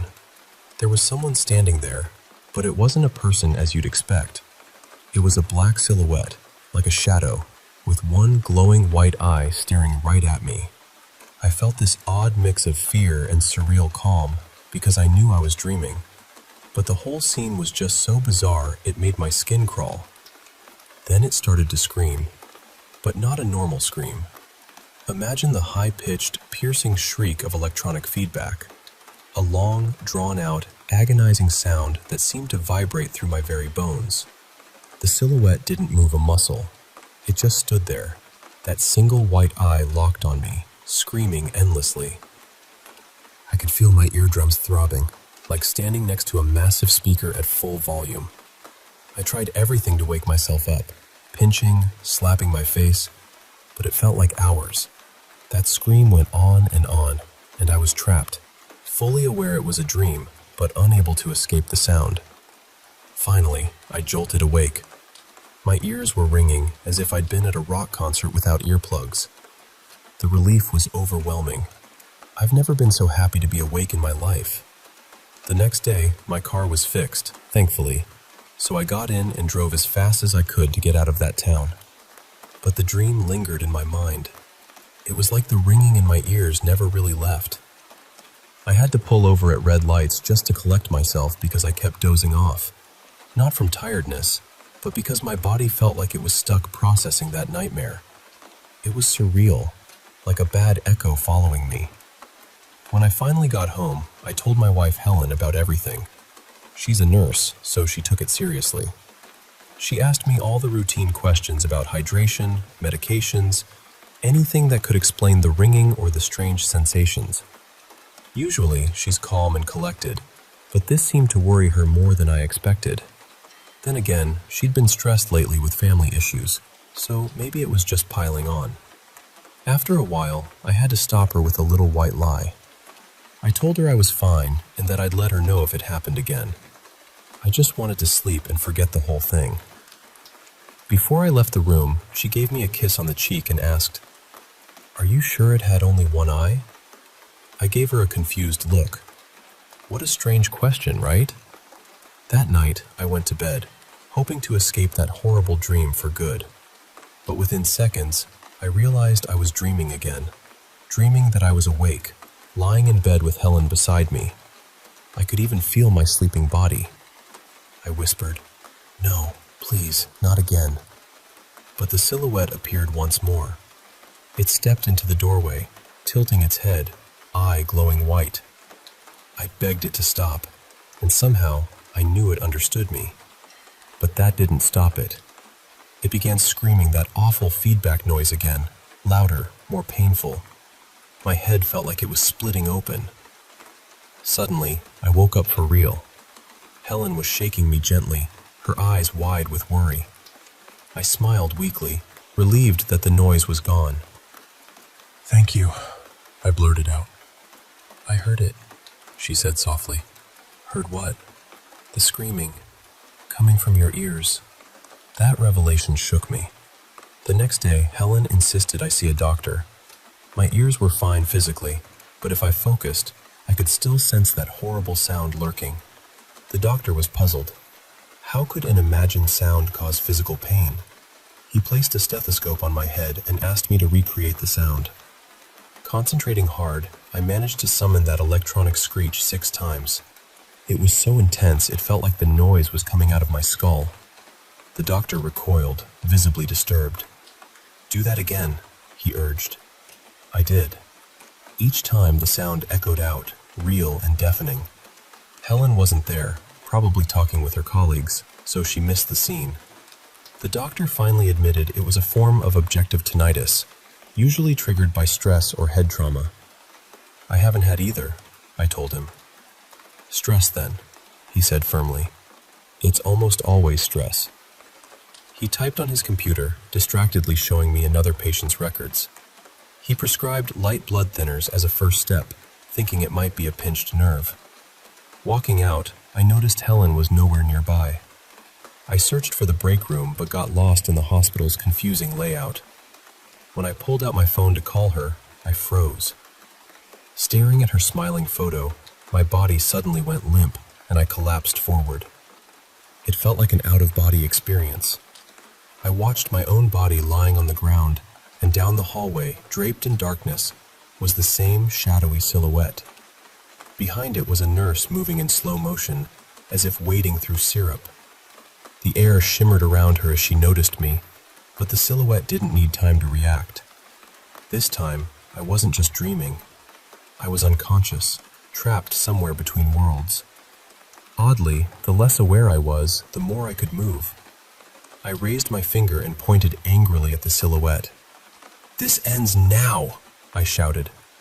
It moved, something it never did before, and it came straight at me, fast. The scream burst forth, louder than ever, deafening me. I saw the nurse down the hall clutching her ears, tears streaming as blood trickled out. Even she could hear it. I tried to move, but the world was frozen. Doors wouldn't open. Elevators stood still. The silhouette closed in, the screech blurring my vision. It reached a dark hand toward me, and I gasped, certain this was the end. But then, Helen rolled me over and gave me an adrenaline shot. Air flooded my lungs, and the scream vanished. Around us, the hospital looked like it was falling apart. Fluorescent lights flickered wildly. Car alarms screamed outside, and the nurse was still on the floor, crying and bleeding. I smiled, overwhelmed by relief. "The doctor said it's objective tinnitus," I said. Helen sighed, resting her head against my chest. "This is no damn tinnitus," she whispered, tears flowing. They wanted me to stay overnight, but Helen convinced them to let me go after 2 hours. She insisted on driving us home, refusing to let me get behind the wheel. On the way, she pressed me. "Did something happen on your trip?" I hesitated. "You have to tell me," she insisted, slamming the brakes suddenly, making the car behind us swerve and honk. She was right. I didn't want to worry her, especially after everything with her brother. He'd been in a terrible accident, and she'd been by his side for weeks, barely sleeping, hoping he'd wake up. When he finally did, he was different, distant, broken. He cut off contact with the family, and since then, Helen's been on edge, hyper alert to anything that might go wrong. She confided, "I think I heard something from him too. Sounds coming out of him." "Like with me?" I asked. She nodded, tears welling as she rested her head on the steering wheel. "Please, tell me everything." So I told her. It wasn't much. A long day of meetings, whiskey, cocktails, coffee. By the time I got back to the hotel, I was dehydrated and threw up. Then I blacked out briefly, just a few seconds. But even then, I swear I saw someone standing at the doorway behind me. That's all, I said. She looked ahead, silent for a while. Then, I think it's me, she said softly. First my brother, now you. It only takes a small lapse. What do you mean? Have you really listened to me? I mean, truly listened? I nodded, confused. No, really listened. She took my face gently, our foreheads touching. At first I heard nothing. Then, faintly, voices. Hundreds of them, far away but growing louder. Screams, shouts, eerie laughter, terrifying screeches. They were there, just beneath the surface. All I had to do was listen. They follow me, she whispered. They took him. Now they want you. What do we do? Listen, please. I focused hard. Dozens of voices, the awful screech far off in the distance. I was so caught up I didn't even notice when she opened the passenger door and unbuckled my seatbelt. With a gentle push, I stumbled out of the car. Helen sped away, tires screeching, past our exit. I stood there, stunned. Through my still adjusting eyes, I saw them. A parade of shadowy figures marching down the highway. Tall and short, some with glowing teeth, extra limbs, or dragging what looked like a corpse. One had spears for legs. They were barely visible, but focusing made them clearer. Suddenly, the silhouette with the white eye stood just to my left, close enough to touch. My heart pounded like a drum. I had to stay awake. If I fainted, it'd grab me. I tried counting seconds, but never got past 2. I closed my eyes, took deep breaths, and fought the rising panic. The screech grew faint but closer to my ear. My mind went blank. Then, it stopped. A hand gently stroked my shoulder. "Hello," it whispered, and vanished. The parade faded down the highway. Helen had driven away, and I haven't seen her since. I believe she did what she had to, lured them away to protect me. If we stay apart, maybe they won't come back. But I wonder about her brother. What really happened to him? I've been trying to find Helen, calling her friends and family, but no one knows where she is. The police are involved, searching for her in the car, but no leads yet. A cop mentioned she might have gone into the woods. Apparently there's some cult activity lately, something dark and unsettling. So here I am, stuck between what's real and what's not, listening for those whispers beyond the silence, hoping to find Helen and put an end to this nightmare once and for all.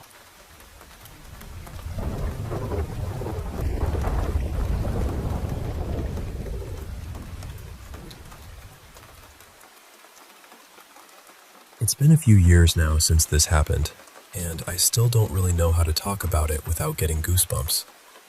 I went back to Maui in April of 2022 for my 40th birthday.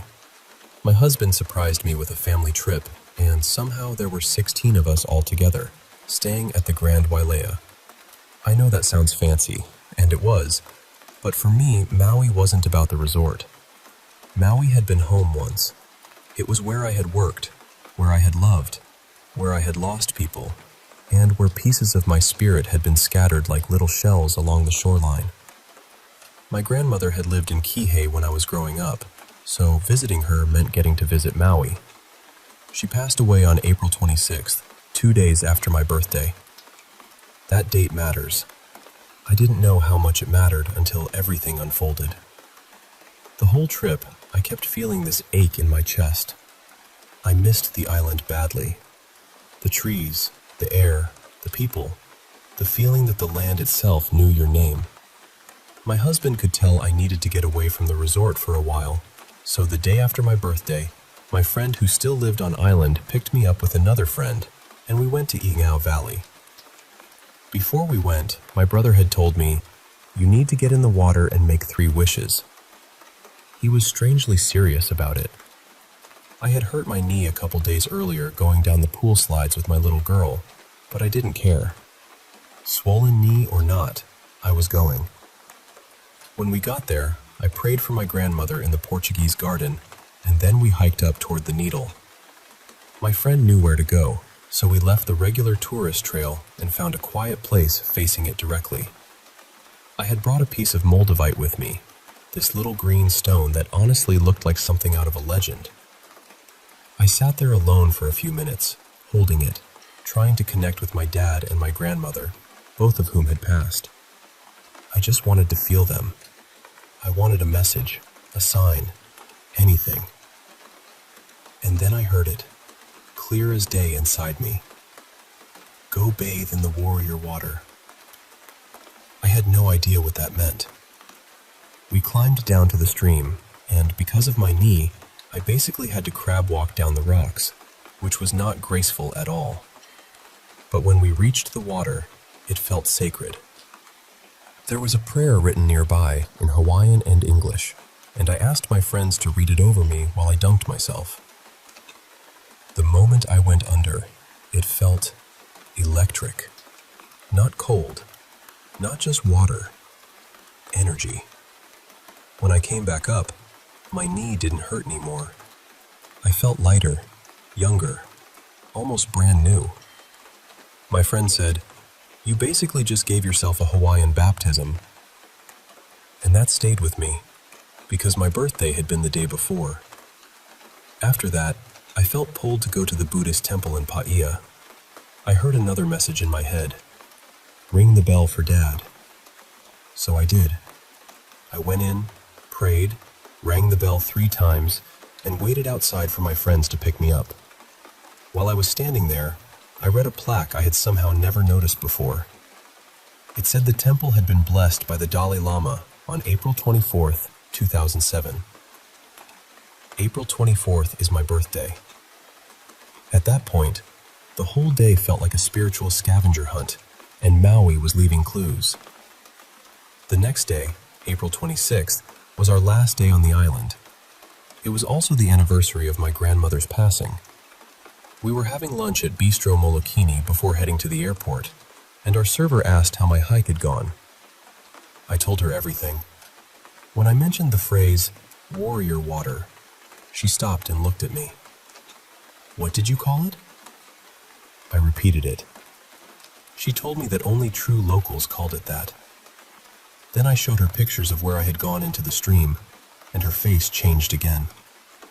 She said the tree near that spot was where baby warriors were once taken the day after they were born to be blessed. That shook me. Then I showed her 2 stones I had picked up. One looked like the Iao needle, and one looked like a heart. I already knew I shouldn't take them home, so I told her I wanted to bless them and return them to the water near the chapel on the resort grounds. She smiled and said that was good. On my way to the chapel, I ran into a local friend and asked him what I should say to bless the stones. He told me, "Mahalo ke akua." So I started repeating it over and over because I didn't want to forget. Mahalo ke akua. Mahalo ke akua. Mahalo ke akua. My friend also told me the chapel doors were usually locked. I remember saying, "I bet they'll open for me." And they did. When I reached the doors, I heard another voice in my mind telling me to remove what I could and lie down. I had just come from swimming, so I was wearing a bathing suit with a wrap and a hat. I took off the wrap and hat, opened the doors, and stepped inside. The second I entered, I felt pushed to the ground. Then I heard, "Keep your eyes closed, don't look." And then the drums started. They were loud, deep, heavy, not like music from a speaker. They were inside my bones. I could feel every beat through my body. I was lying there on the floor of this chapel, eyes squeezed shut, shaking so hard I couldn't move.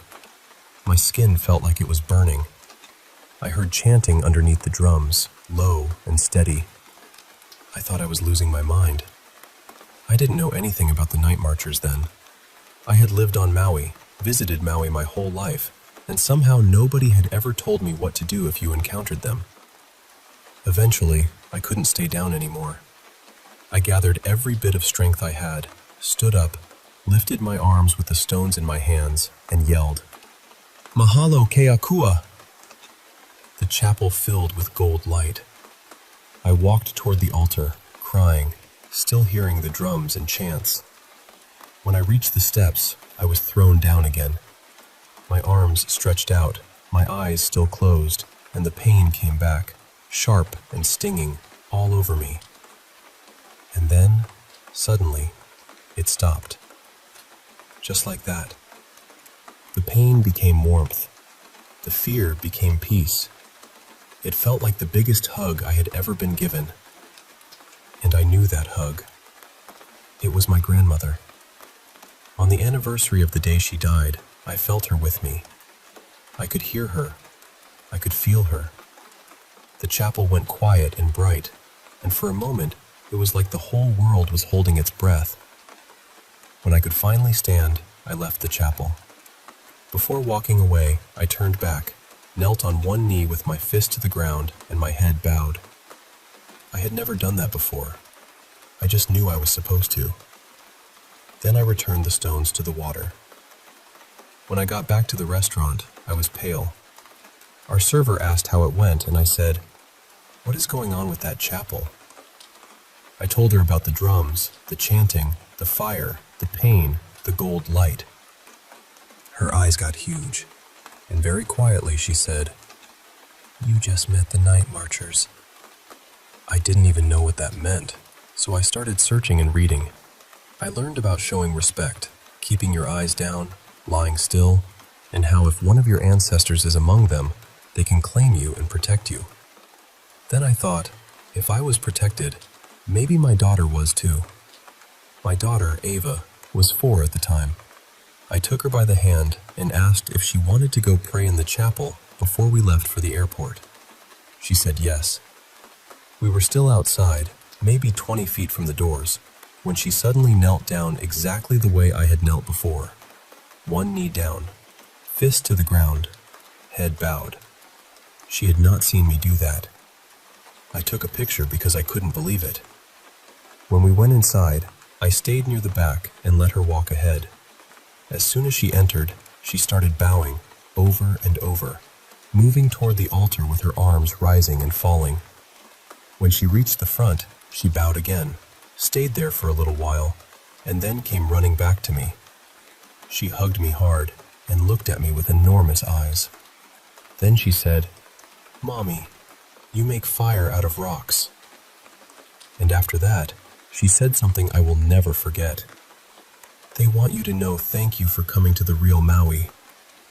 I didn't know what to do with that. I still don't. We left the chapel and went to meet my husband and son near the front of the hotel, where the airport shuttle was waiting.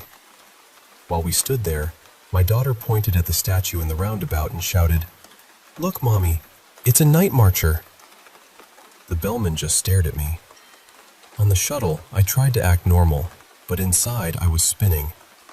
I made small talk with the driver and asked about a gated grassy road I had been curious about all week.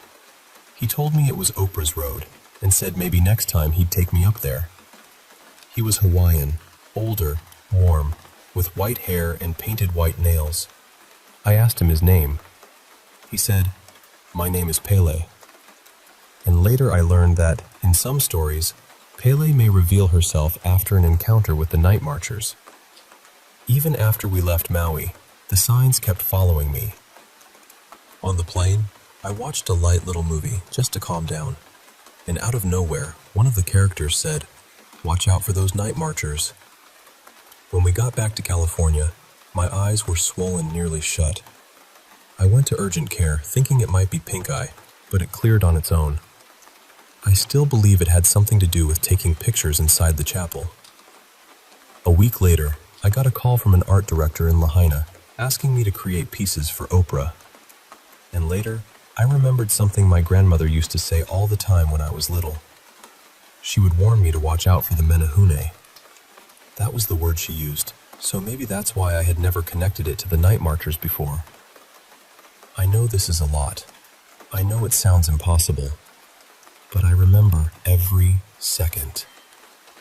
The water. The drums. The gold light. My daughter bowing without knowing why. The the warmth of my grandmother's spirit.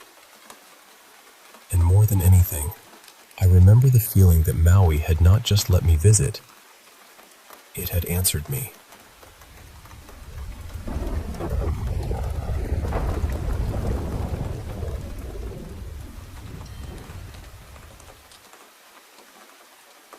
I've been to a lot of psychics over the years, more than I can even comfortably admit, honestly. I think it was because there was this one person I couldn't get out of my mind, and a part of me kept hoping someone would tell me something that felt real. And you know, I had all kinds of readings. Some were terrible, some were decent, some felt like they were just throwing words into the air and hoping I'd catch one. But out of more than 50 readings, maybe 4 actually stayed with me. There was one woman I saw twice.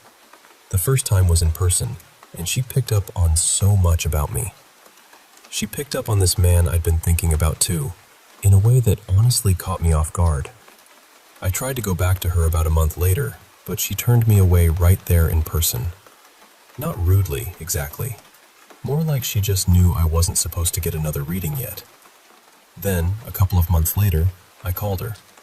She didn't even see me face to face that time. She only had my first name and my date of birth, and somehow she picked up exactly where she had left off, like she had opened the same book to the same page. A few weeks after that, I called her again, and before I could really say much, she said, "Have you had a reading recently?" I told her yes, and she said, "Then you need to wait." That stayed with me. Later on, I went to a psychic fair with my mom, and one of the women there, someone I had seen maybe 3 or 4 weeks before, looked at me and suddenly said, "You're the one with the beautiful aura." I just froze for a second. Then she said, "Your name is Ava, right?" And I said yes. Then she said, "You're the one thinking about the man from a few years ago?" That part was a little off. It wasn't a few years. It was closer to 10, but still, I couldn't believe she remembered me at all. I asked her how many readings she usually does in a month, and she said around 70 or 80.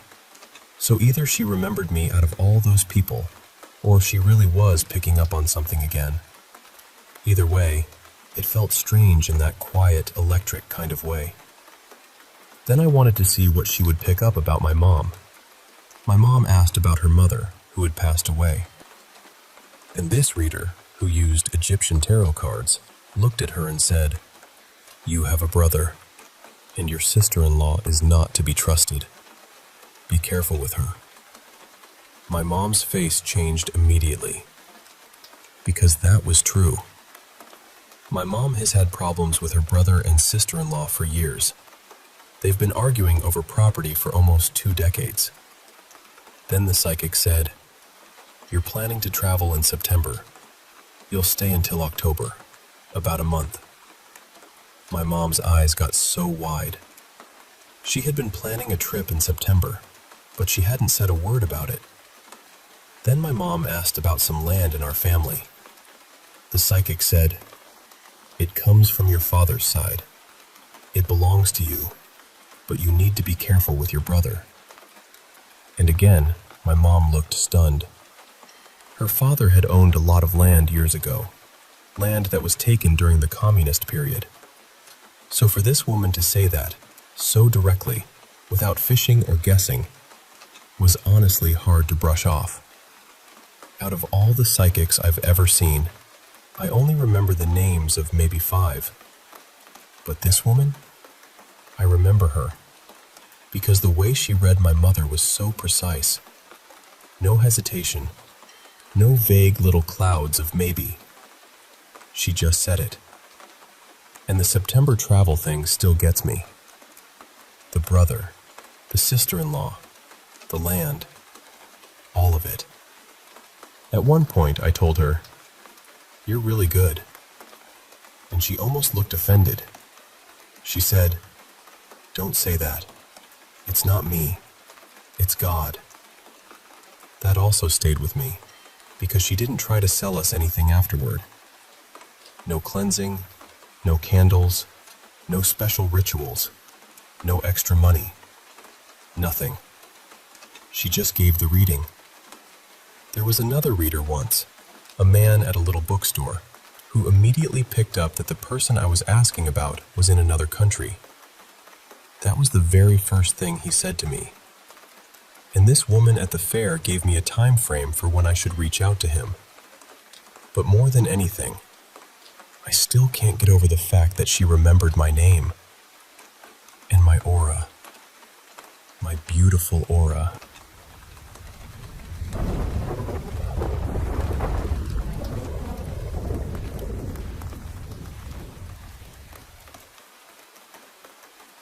Hi, I know this might sound strange, but I've been lying here unable to sleep, and for some reason, this story keeps coming back to me.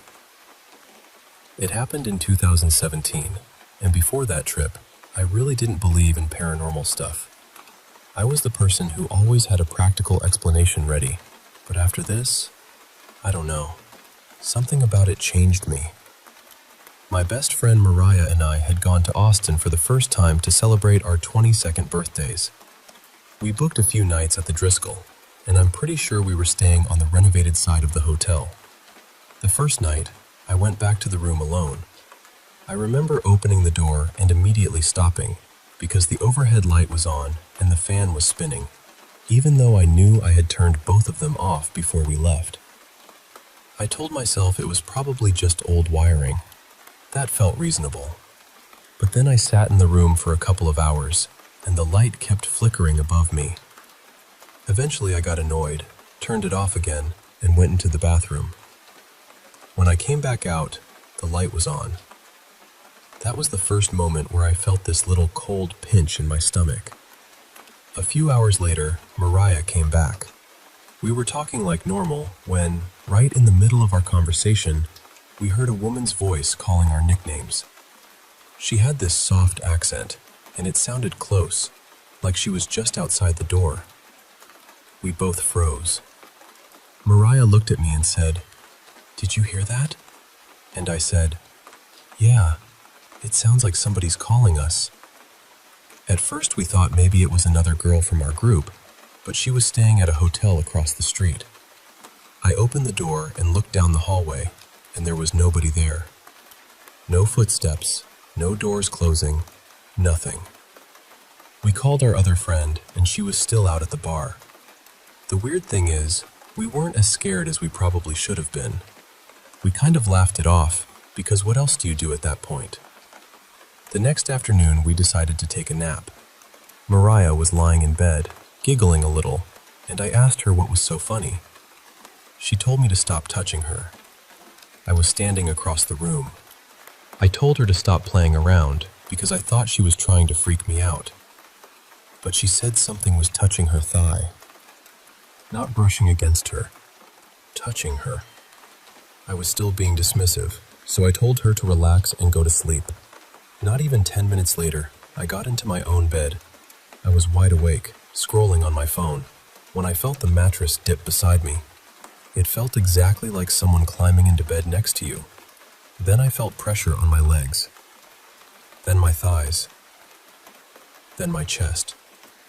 I know people talk about sleep paralysis, but I was not asleep. I was completely awake, phone in hand, staring at the room. I tried to wake Mariah, but she was out cold. So I finally said, out loud, "Hey, get off of us. Let us sleep. We haven't done anything to you, so stop being nasty." And after a few minutes, it stopped. The other friend on the trip told us it was probably psychological. She said old hotels lean into ghost stories, and faulty wiring makes people imagine things. I wanted to believe that, honestly. It would have been easier. But then other things happened. One afternoon, a woman came to our room with a tray of cookies. We thanked her, and Mariah started to ask about the ingredients because she has allergies and always asks about nuts. She also asks everyone their name. That's just who she is. The woman gave a name, smiled, and then she was gone. I mean gone fast. No elevator sound, no stairwell door, nothing. Mariah called the front desk and asked for the employee by name. The person at the desk said nobody by that name worked there, and there was no record of cookies being sent to our room. Then there was the man in the lobby. One night, we'd been out on Dirty Sixth and came back to the hotel late. I was walking toward the lobby bathroom when this man in a full black suit stopped me. He had these old-fashioned mutton chops, like something from a Civil War photograph. For context, I'm black, and the way he spoke to me felt very pointed. He asked where I was going and demanded to see my room key. I told him I was a guest and just needed the restroom, but he got more irritated. I saw the same front desk worker we'd been seeing all weekend and called out, "Hey, can you tell him I'm staying here?" The front desk guy didn't say anything. At that point, I got mad. I told the man hotel lobbies are common areas, and I wasn't showing him anything just to use the bathroom. Mariah started asking if he even worked there, and he claimed he was a manager. Eventually, I just walked away, irritated and tired.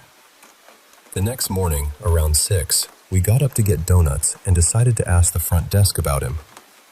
Mariah called him the colonel-looking dude, which was honestly accurate. I went right up to the desk and asked the employee, "Why didn't you say anything to that man in the black suit last night? We've been talking to you all weekend and you just let him bother us?" The employee looked genuinely confused. He said, "What are you talking about?" I said, "The manager, the man with the mutton chops." And he told me, "We don't have anyone here who looks like that. I've been here all night." That moment made my whole body go still, because the lobby had all these old photographs on the walls. Men from another time, dressed almost exactly like him. I still don't know what we experienced in that hotel. I just know it didn't feel like a trick, or a misunderstanding, or a spooky story made up for tourists. It felt like something noticed us, and for 3 nights, it made sure we noticed it back.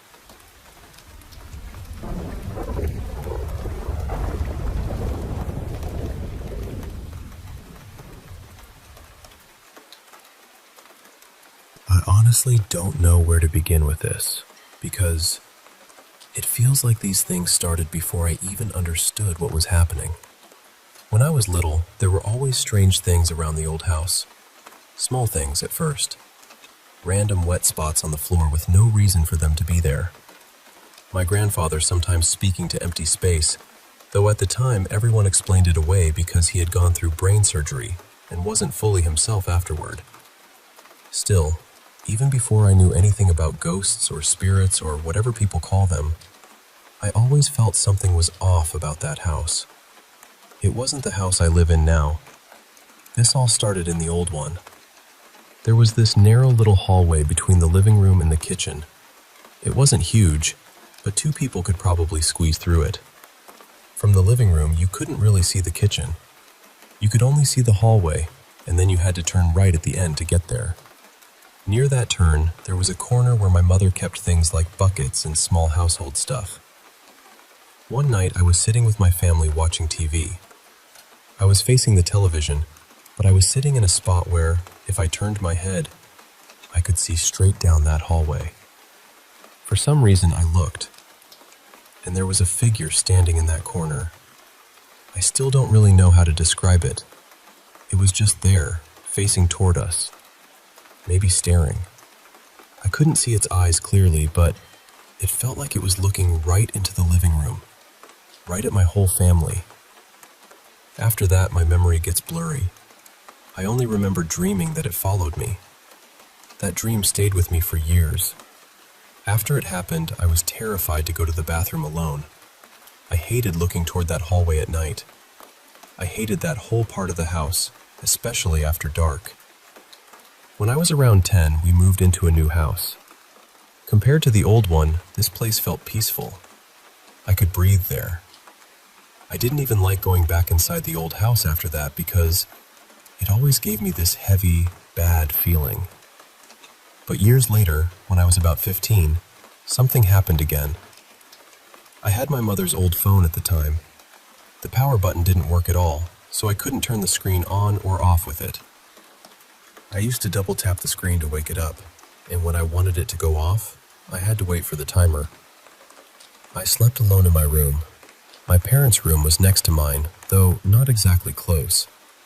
Usually, I would close my bedroom door before sleeping. I'd go to my room around 10, scroll on my phone for a while, then try to sleep around 11. I'm not a deep sleeper either. Even small sounds wake me up. That night started like any other night. I used my phone for a bit, put it near the side of my bed, closed my eyes, and tried to sleep. Then I heard snoring. At first, I ignored it. Sometimes at night I heard knocking sounds or footsteps on the stairs, and I usually pretended not to notice because I was too scared to check. So I told myself it was probably my father snoring from the other room. I could sometimes hear my parents talking faintly through the walls, so I tried to convince myself it made sense. But then the snoring got louder. It sounded like someone was sleeping right next to me. I froze. I didn't want to move. I didn't want to open my eyes. The worst part was that the bed felt like it dipped slightly, as if someone had actually lain down beside me. I was lying on my side, facing toward the mirror side of the room. My bed was placed so that one side faced the window and the other faced the mirror. The door was also on the mirror side, a little farther away. I peeked just a little, trying to see if anything was there, but the room was too dim and the curtains made everything harder to understand. That was when I noticed my phone screen was still on. It should have turned off already. After a moment, it finally went dark. Then it turned on again. It kept doing that, off, then on, off, then on. Between the snoring, the feeling on the bed, and the phone lighting up by itself, I couldn't take it anymore. I decided I would run to my parents' room without looking back. I counted to 10 in my head, then ran with everything I had. But when I reached their door, it was locked. I panicked. I knocked like crazy because I didn't know what else to do. I was so scared I could barely think. Finally, they opened the door and asked what happened. For some reason, I couldn't tell them the truth. The words just wouldn't come out. I only said I wanted to sleep with them. My father went into my room to turn off the fan, but he didn't find anything strange. After that, I slept in my parents' room for a few months. I thought maybe it was only happening in my room, but then something happened upstairs while I was sleeping with my mother. My father had night work that day, so it was just me and my mother on the upper floor. My grandparents and my brother were downstairs. My mother had already gone to bed, and I was also getting ready to sleep. At some point, I needed to turn on the light. I don't remember if I was going to the bathroom or doing something else, but I remember walking toward the switch. As I got close to it, I felt like someone was standing right there beside the switchboard. It was the kind of feeling you get when you nearly walk into another person and instinctively shift your body to avoid them. I actually moved sideways like someone was in front of me. Then I turned on the light. No one was there. That didn't scare me as much as the snoring, but it still shook me. My mother got worried and kept saying it was because I didn't believe in God. I'm agnostic, so I didn't really know what to say to that. The hardest part was that nobody else seemed to see anything. It felt like all of it was only happening to me. A few weeks after that, I was chatting with my best friend, Maya, telling her about everything that had been happening. While I was messaging her, I saw a figure pass by my room. It had the same build as my father, so I thought it was him and didn't react much. But later, when I went downstairs, I didn't see him anywhere. I asked my grandmother where he was, and she told me he hadn't come home yet. The next day, my grandfather passed away. His room was directly below mine. Even now, whenever I think about it, I don't know what to make of everything. When I slept in my own bed, it often felt strangely itchy, but other people didn't seem to have that problem. And for some reason, I hate talking about all of this, especially with my parents. I don't know if it was a ghost. I don't know if it was something else. I just know what I felt, what I saw, and how alone it made me feel.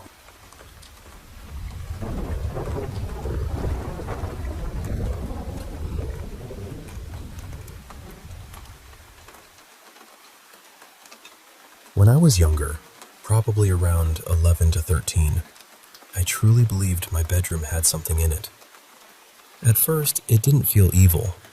Strange, yes, but not exactly threatening. I remember one night looking toward the top of my wardrobe and seeing this dark shape curled up, almost like a tiny baby. It stayed with me because before I was born, my mom had lost a baby. Later, she told me that sometimes at night she would hear a baby crying, and she'd come check on me and my siblings, but we'd all be fast asleep. After that, though, things started to feel heavier. Most of it happened at night in the beginning. I'd be lying in bed, trying to sleep, and I would feel movement around me, like someone was shifting close by. Once, I felt breath right against my ear. Another night, I heard someone say my name very clearly. Not faintly, not like a dream. It was loud enough that my whole body froze. Thankfully, I'd already been told not to answer anything like that, so I didn't. There were little things too. I'd walk into my room, leave the door open, turn around, and somehow it would be shut. I got so scared that I started sleeping with my lamp on and the television playing. But then the TV began acting oddly, changing or flickering in ways that made me feel like even that wasn't safe anymore. The worst part, and the thing that happened the most, was my mattress shaking.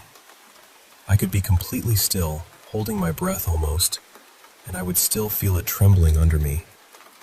Sometimes I could even see it moving. It happened so often that I dreaded going to bed. Eventually, things began happening during the day too. Not as intense, but enough to make me feel watched. A cable lying flat on the floor would suddenly flip up. Curtains would move when there was no breeze. Once, there was loud stomping in the attic, and it wasn't just me who heard it.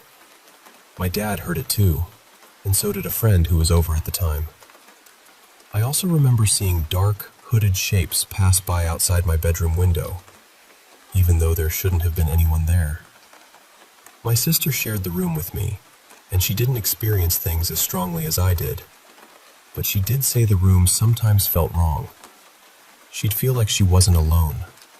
She noticed things moving too, and every now and then she'd wake up terrified, saying she could see someone standing in the room.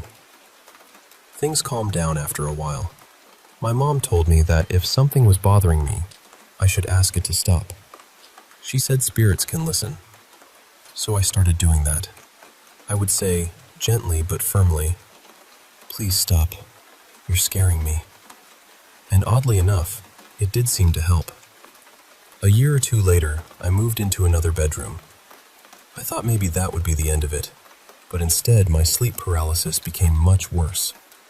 I had terrifying nightmares, moments where I woke up unable to move, and even one experience where I felt like I was outside of my body. The furniture in that room sometimes felt unusually cold, almost icy, and the mattress shaking followed me there too. Every night, or close to it, I felt that same trembling underneath me. When I was around 16, I got a dog, and one night we were sitting in the living room together. She suddenly locked her eyes on one corner of the room, like she was watching something move. Her head followed it slowly, even though I couldn't see anything. Then she started barking and chasing whatever it was around the room. That frightened me more than I expected, because animals don't usually pretend to be scared. Now I'm in my late 20s, and I've had other strange experiences as an adult. I've seen what I believe were spirits. Some didn't feel harmful, but they were still not exactly welcome. I've also heard and sensed my 2 rabbits after they passed, and those moments feel different, softer, comforting. My sister has even said she hears them running around sometimes when she visits. As I got older, I became more connected with witchcraft and paganism, and I think that helped me feel less helpless. It gave me language, tools, and a sense of control. It also helped me find other people who have experienced things they can't easily explain. But the mattress shaking has never fully left my mind. It doesn't happen constantly anymore, but recently it started again. I haven't been sleeping well. I've been going through something emotional with someone, and it's also close to the anniversary of losing one of my rabbits. So now I keep wondering, is the shaking something paranormal, or is it something my mind creates when I'm under stress? And if the mattress shaking was in my mind, then what about everything else from my childhood? I did go to doctors more than once when I was younger, because honestly, I was scared I was losing touch with reality. But no doctor or mental health professional ever gave me a clear explanation, and I was never diagnosed with psychosis. I also had other frightening experiences when I was very young. I remember faces in posters seeming to move. I saw bugs crawling across walls when nothing was really there. And once, the worst one, I saw a porcelain doll come to life. In my memory, it walked along the shelf, turned its head toward me, and its eyes glowed green. Because my childhood was traumatic, and because I lived in an abusive household, I know my memory of that time isn't perfect. Some things are hazy. Some things feel sharp enough to cut glass. So I'm left with questions. Were those experiences spirits? Were they fear? Were they my mind trying to survive an unsafe home? Or was it some mixture of all of it? I don't know. But I do know this. The fear felt real. The shaking felt real. And even now, all these years later, part of me is still trying to understand what was really in that room with me.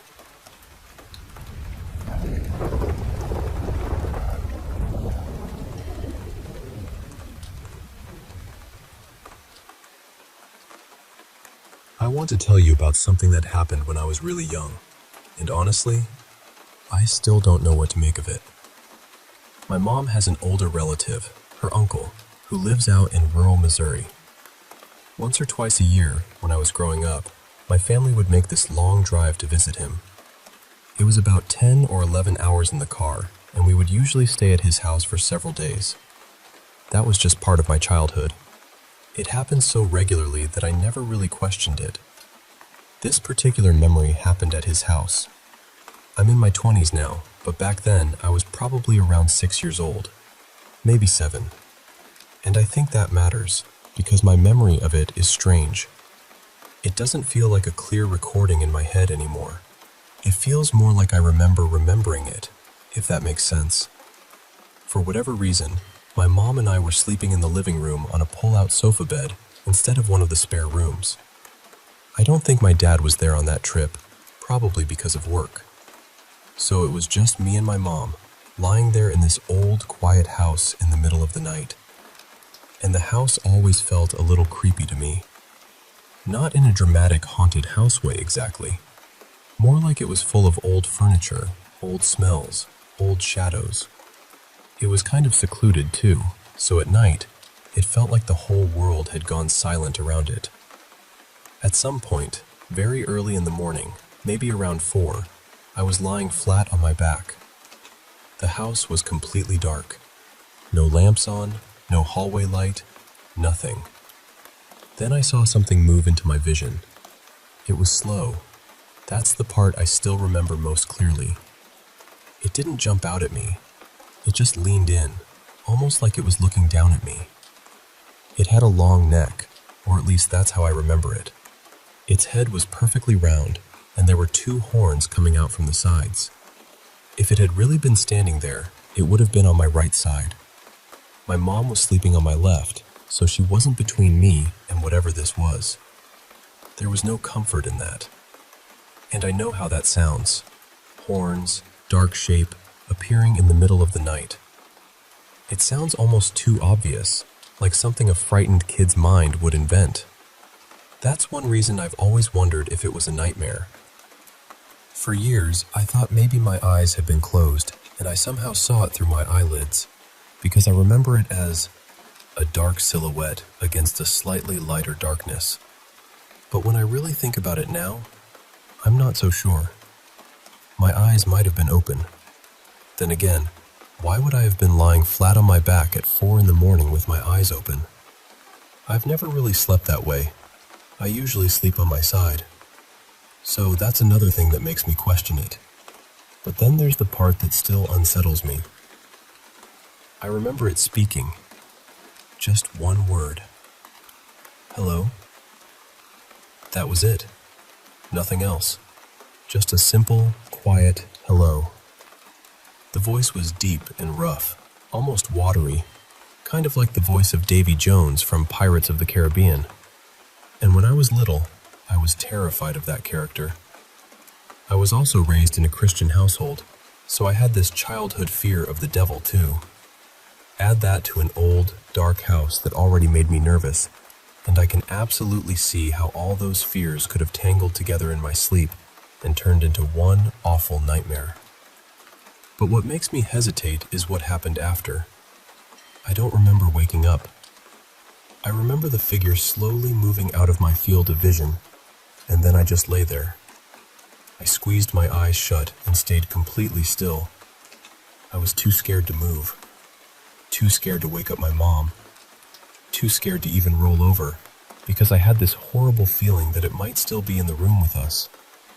I stayed like that for what felt like hours, and I remember my body getting uncomfortable from holding the same position for so long.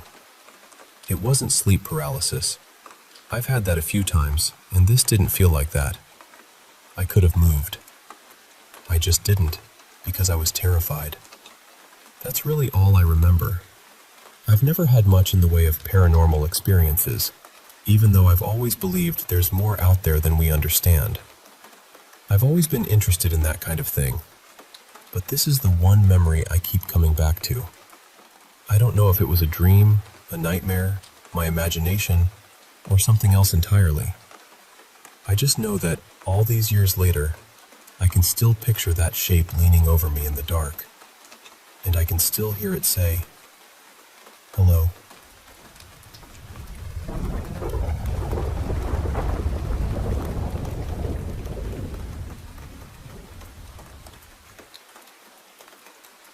Most families have a few strange stories tucked away somewhere, but mine has more than a few. Over the years, there have been footsteps with no one there. Things moved around when nobody touched them, odd noises in empty rooms, and little kids in the family saying things they had no possible way of knowing. But the one that stayed with me the most is the one we ended up calling Cat Eyes. This happened a little over 20 years ago, when I was about 8 years old. Back then, my family lived in a 3-bedroom house. It was me, my parents, and my 2 younger siblings. The house had 2 living rooms. The second one was more of a family room, though we didn't really use it much at the time. The layout was kind of unusual. When you walked through the front door, you came right into the main living room. From there, you could see straight down the hallway toward the bedrooms. If you moved a little farther in, the kitchen was off to the left, and just past the kitchen was the family room.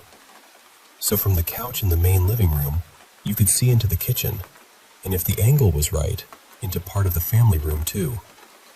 At that point, the family room was mostly empty.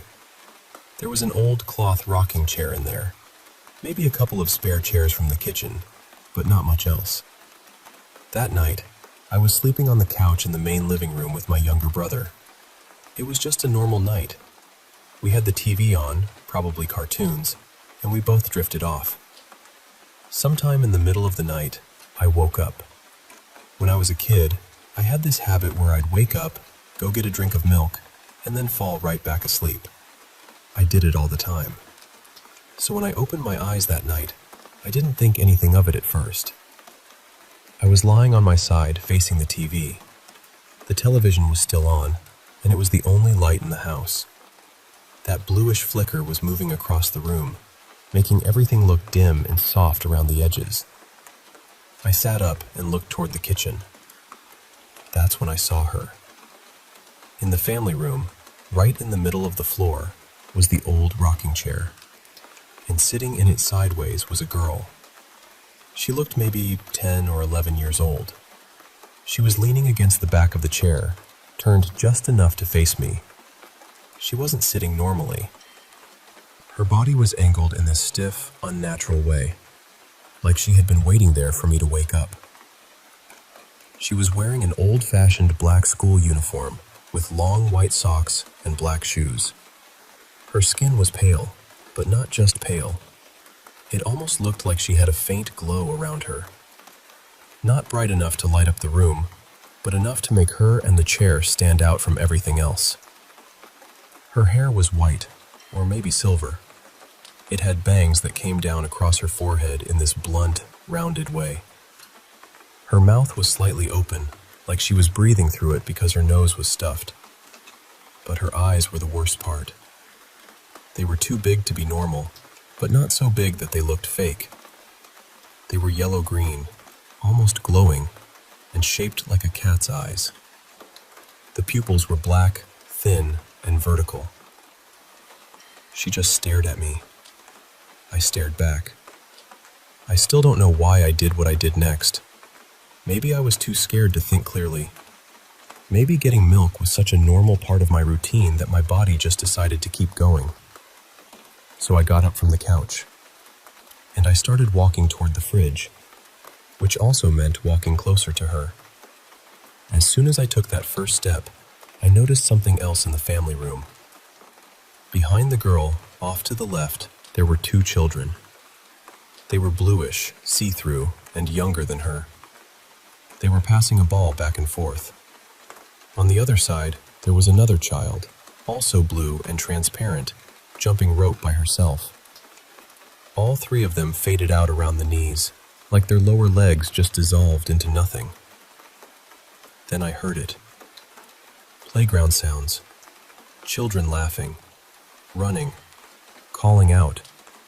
The kind of noise you'd hear at recess when a whole playground is full of kids. But it was happening inside my house. The cat-eyed girl never moved. She just kept watching me. The other children kept playing behind her, like I wasn't even there. I stayed close to the wall and slowly made my way to the fridge. Every step felt like it took forever. I didn't look away from her until I reached the refrigerator, because from that spot, the family room was out of sight. The second I opened the fridge door, the playground noise stopped. Completely. The light from the fridge came on, and everything suddenly felt sharper, more real. I stood there drinking milk and trying to convince myself I was half asleep. I told myself I was dreaming, or hallucinating, or imagining things because the house was dark and the TV was still on. Then I put the milk back. And when I closed the fridge door, the playground sounds came back, louder than before. I peeked around the corner. They were all still there. The three blue children were still playing. The girl was still in the rocking chair, still sideways, still staring at me with those yellow-green cat eyes. She hadn't moved at all. I backed away slowly, all the way to the couch, never taking my eyes off her. When I reached it, I crawled under the blanket, curled up as small as I could, and hid there until I eventually fell asleep. Nothing else happened that night. I don't remember exactly how long it took me to tell my family. Maybe I waited a while. Maybe I tried to pretend it hadn't happened. But eventually, I told them what I saw. And after that, the name Cat Eyes stuck. My family still brings it up sometimes. And all these years later, I still think about that girl in the rocking chair, watching me from the family room.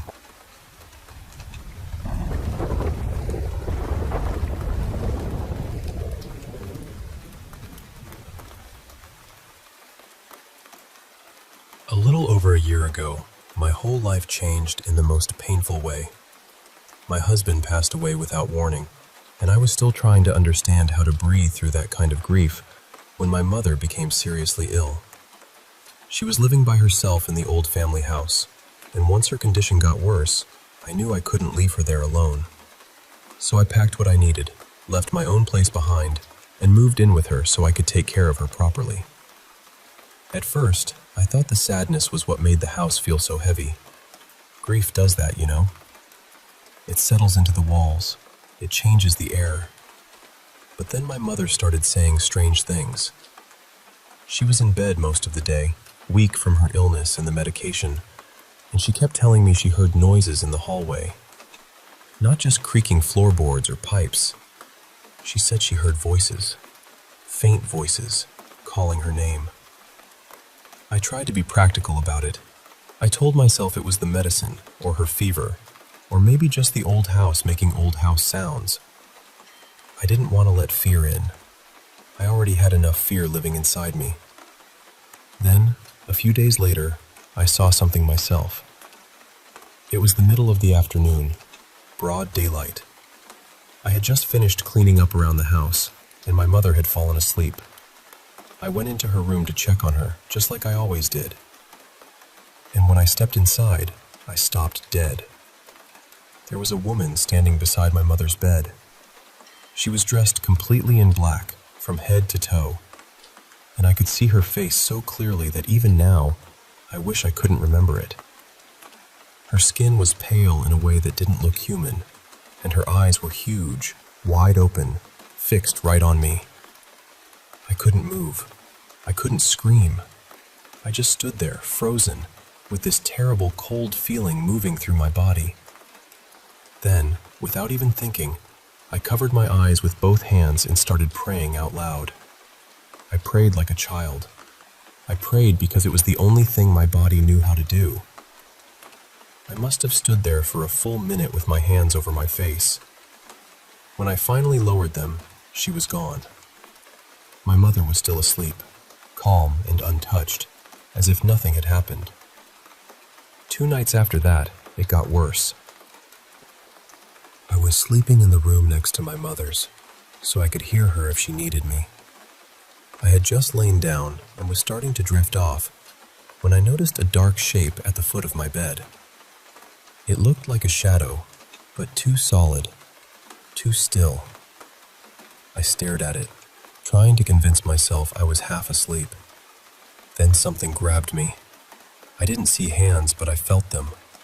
A sudden, violent pull, like something invisible had caught hold of me and was dragging me off the bed. The force was so strong that my blanket flew up and landed across the room. I screamed then. I got out of that bed so fast I don't even remember standing up. I ran into my mother's room and stayed there beside her until morning. I did not sleep. Not for 1 second. The moment I truly broke was the next week, when my sister Mara came to visit. A few minutes before she arrived, I was sitting alone at the kitchen table, eating something small because I hadn't had much of an appetite. Suddenly, I felt this sharp, crushing pain around both of my wrists. It felt exactly like someone had grabbed me with both hands and was squeezing as hard as they could. I couldn't breathe. I couldn't think. Then I heard Mara's car outside, and I ran out of the house crying so hard I could barely speak. I told her I couldn't stay there anymore. I told her something was in that house, and it wanted to hurt me. She was frightened, but she tried to calm me down. Then I told her what had just happened in the kitchen. She pulled up my sleeves, and both of us went silent. There were bruises forming around my wrists, deep purple marks, and you could see the shape of fingers in them, like someone had pressed their hands into my skin. That was when I lost it. I told her, "It's him. It has to be him. He doesn't want me here. He doesn't want me to leave our old life behind. He's looking for me." But Mara grabbed my face gently and made me look at her. She said, "No, listen to me. That is not your husband. This is not love. This is something else." And I think I needed someone to say that to me, because grief can twist fear into strange shapes. It can make you believe the worst thing is still connected to the person you miss. Mara didn't waste any time. She called our aunt, who knew the parish priest in town, and by the next morning, he came to the house. He blessed every room, the bedrooms, the kitchen, the hallway, even the corners that always felt too dark no matter how many lights were on. Then he blessed me too. And after that, the house changed. I don't know how else to describe it. The air felt lighter. My mother stopped hearing voices, The hallway went quiet. I never saw the woman in black again, and nothing has touched me since. For a while, I thought maybe that was the end of it.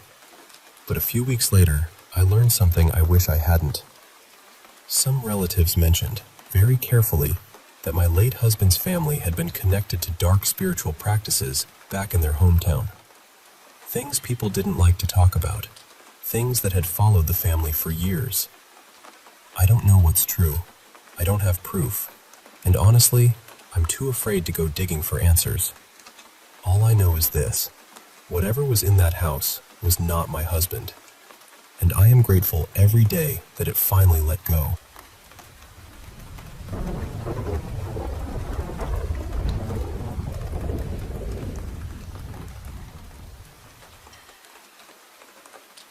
I wanted to share a few experiences that, to me, felt like signs from the afterlife, from my beloved dad. I'll call him Ray here. He passed away in December 2025 at just 58 years old. Before losing him, I was honestly a huge skeptic when it came to anything paranormal. I never really believed in signs, messages, or anything like that. But after Ray died, a few things happened that changed the way I see all of it. He had always been so strong, athletic, fit, full of energy, and successful in his work. We all thought he had so many years ahead of him. Then one day, completely out of nowhere, he lost feeling in his left arm and hand. Not long after that, he was diagnosed with brain cancer. The illness changed everything. He became paralyzed, unable to walk, and had to use a wheelchair. Later, it affected his mind too. The tumor caused dementia and hallucinations, and I became one of the people caring for him until the end. It was heartbreaking to witness, but also one of the greatest privileges of my life. I got to be there for him, the way he had always been there for me. Before he died, Ray used to say something very specific to me. He told me that if I ever saw a man wearing a beige hat, and that man lifted the hat to greet me, then I should know it was him sending me a message from the other side. At the time, I would just smile and gently go along with it. I thought it was sweet, but I didn't really believe it. But since his passing, I've seen it happen more than once. Men in beige hats, different kinds too. Caps, flat caps, wide-brimmed hats, even one that looked almost like an old-fashioned fedora. They would catch my eye as I passed them, and then lift their hats slightly, almost like a quiet greeting. That had never happened to me before he died. Not once. And then suddenly, after he was gone, it started happening. There was also a song we shared together. It was Father and Son by Cat Stevens. We listened to it often, and it was played at his funeral. Ray used to tell me that if I ever heard it randomly, I should take it as a sign from him. I live in Hong Kong, and that song is not something you usually hear playing here, especially not in taxis where the radio is usually focused on Chinese music. But over the past year, I've been in several taxis where that exact song suddenly came on. Each time, it felt uncanny. The air would turn cold, even in the middle of Hong Kong heat and humidity. I remember one driver actually mentioning that he had goosebumps too. We both felt it at the same time, this strange chill that didn't match the weather at all. And then there was the day of his funeral. Before Ray passed, he told me he believed he would die at 5 p.m. I remember thinking that was such a strange thing to say. How could anyone know the exact hour they would leave this world? But he was right. He took his last breath at 5 p.m. A few weeks later, we held his funeral in a beautiful garden. It was one of those bright, clear days where the sky looks endless. There wasn't a single cloud above us. Then, exactly as the clock reached 5 p.m., rain began to fall. Not a drizzle either. It poured. Maybe some people would call all of this coincidence. I understand that. I probably would have said the same thing once. But to me, these moments felt personal, They felt like Ray finding ways to say, "I'm still here." I'm sharing this for anyone who has lost someone important and is trying to make sense of the silence they leave behind. I don't expect everyone to believe it. I only know what I felt. These experiences opened my heart to the possibility that love does not simply disappear when someone dies. Maybe it changes shape. Maybe it becomes a song in a taxi, a sudden chill in the heat, rain at exactly the right moment, or a stranger lifting a beige hat on an ordinary street.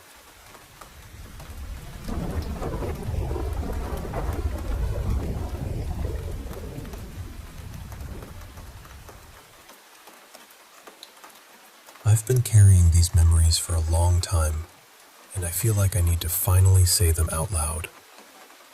Not because I expect everyone to believe me, but because somewhere out there, I really believe someone else has gone through something like this too. Most of this happened when I was still very young, around 6 to 9 years old. And I know what people usually say when a child tells a story like this. They say it was imagination, or a dream, or the dark playing tricks on the mind.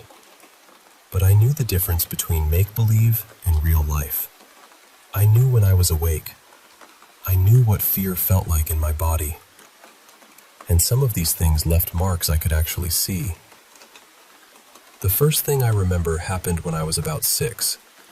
I was sleeping beside my mother in our old house, the one near the edge of the village. It was late autumn, close to Halloween, and the room was almost completely dark except for these thin little strips of light coming through the shutters.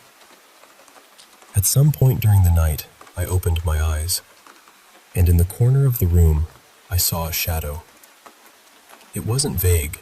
It wasn't just a jacket hanging on a chair or some shape my sleepy mind invented. It looked like a person standing there, and then it raised its hand. It waved at me. Not slowly, not like some strange drifting motion from the light. It waved the way someone waves when they know you can see them.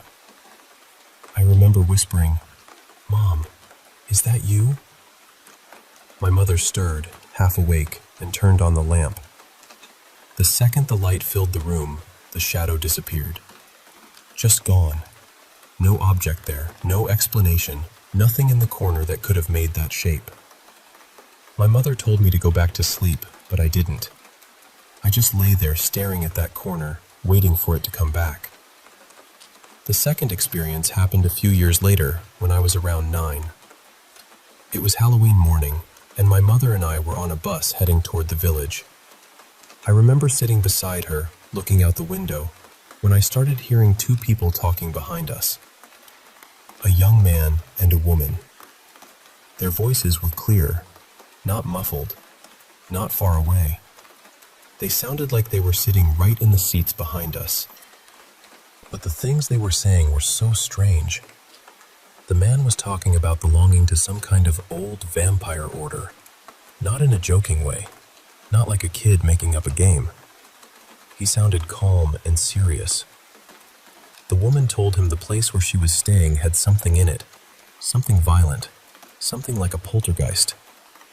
They spoke as if all of this was normal to them, like they were discussing work or family matters. I sat there frozen, listening. Then, at the end, one of them said something like, "We'll see each other at the next gathering."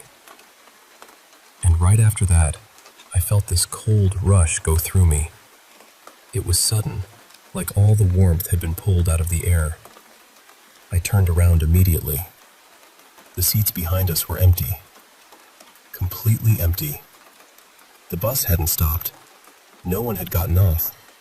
There was nowhere for them to go. I looked at my mother, but she hadn't reacted at all. She hadn't heard anything. Not one word. Then there was the night with the scratches. I was sleeping beside my mother again, and I woke up in that heavy, strange way where your body feels slow, but your mind is already terrified. There was another shadow near me. This one wasn't shaped like a person. It didn't have arms or a face or any clear outline.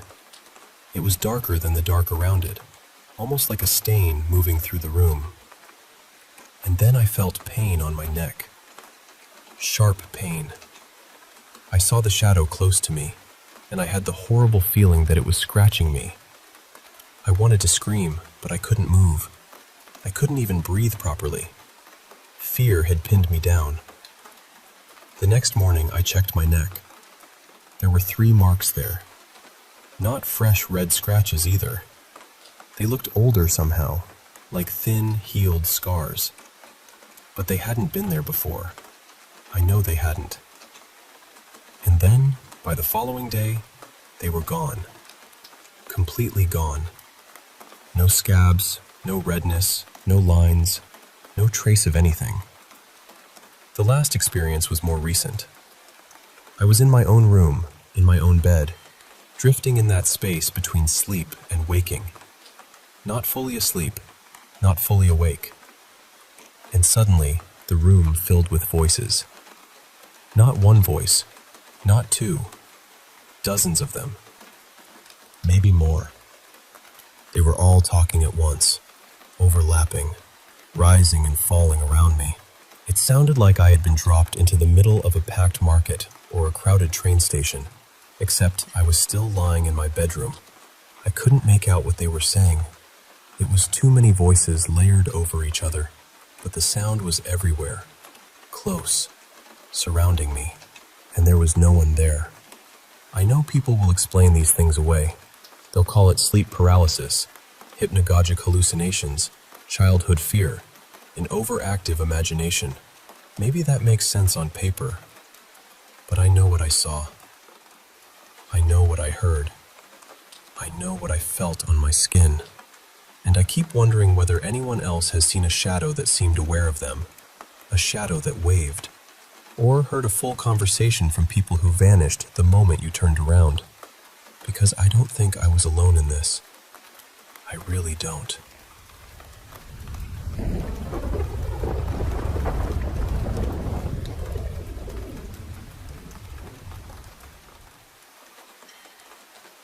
I want to start by saying I've had quite a few strange experiences over the years. Paranormal encounters, sleep paralysis, things I still don't fully know how to explain. I'll probably talk about those another time, but today, I want to focus on one specific thing that happened to me. To give you a bit of background, the place I lived in was built on old marshland. There had been a village there for generations, but the part I'm talking about was a little newer. Back in the 1930s, a shoemaker from another country came across the area and decided to build there. He opened a shoe factory and built a whole little town around it for the workers. And honestly, it sounded incredible. There were houses designed in the style of his home country, a swimming pool, shops, a cinema, a petrol station, tennis courts, a village hall, and a large hotel. He owned all of it. Over time, the factories closed, the buildings were sold off, and the whole area changed. The hotel was eventually converted into flats, and that's where this story really begins. When I was 17, I moved in with my boyfriend at the time. He was 23, and we moved into one of the flats inside that old hotel. The relationship was awful. He was controlling, cruel, and the whole thing was toxic from beginning to end. Something else worth mentioning is that, years before that, my grandfather had also lived in the same old hotel building. That matters because I remember something from his flat very clearly. His bathroom always felt wrong.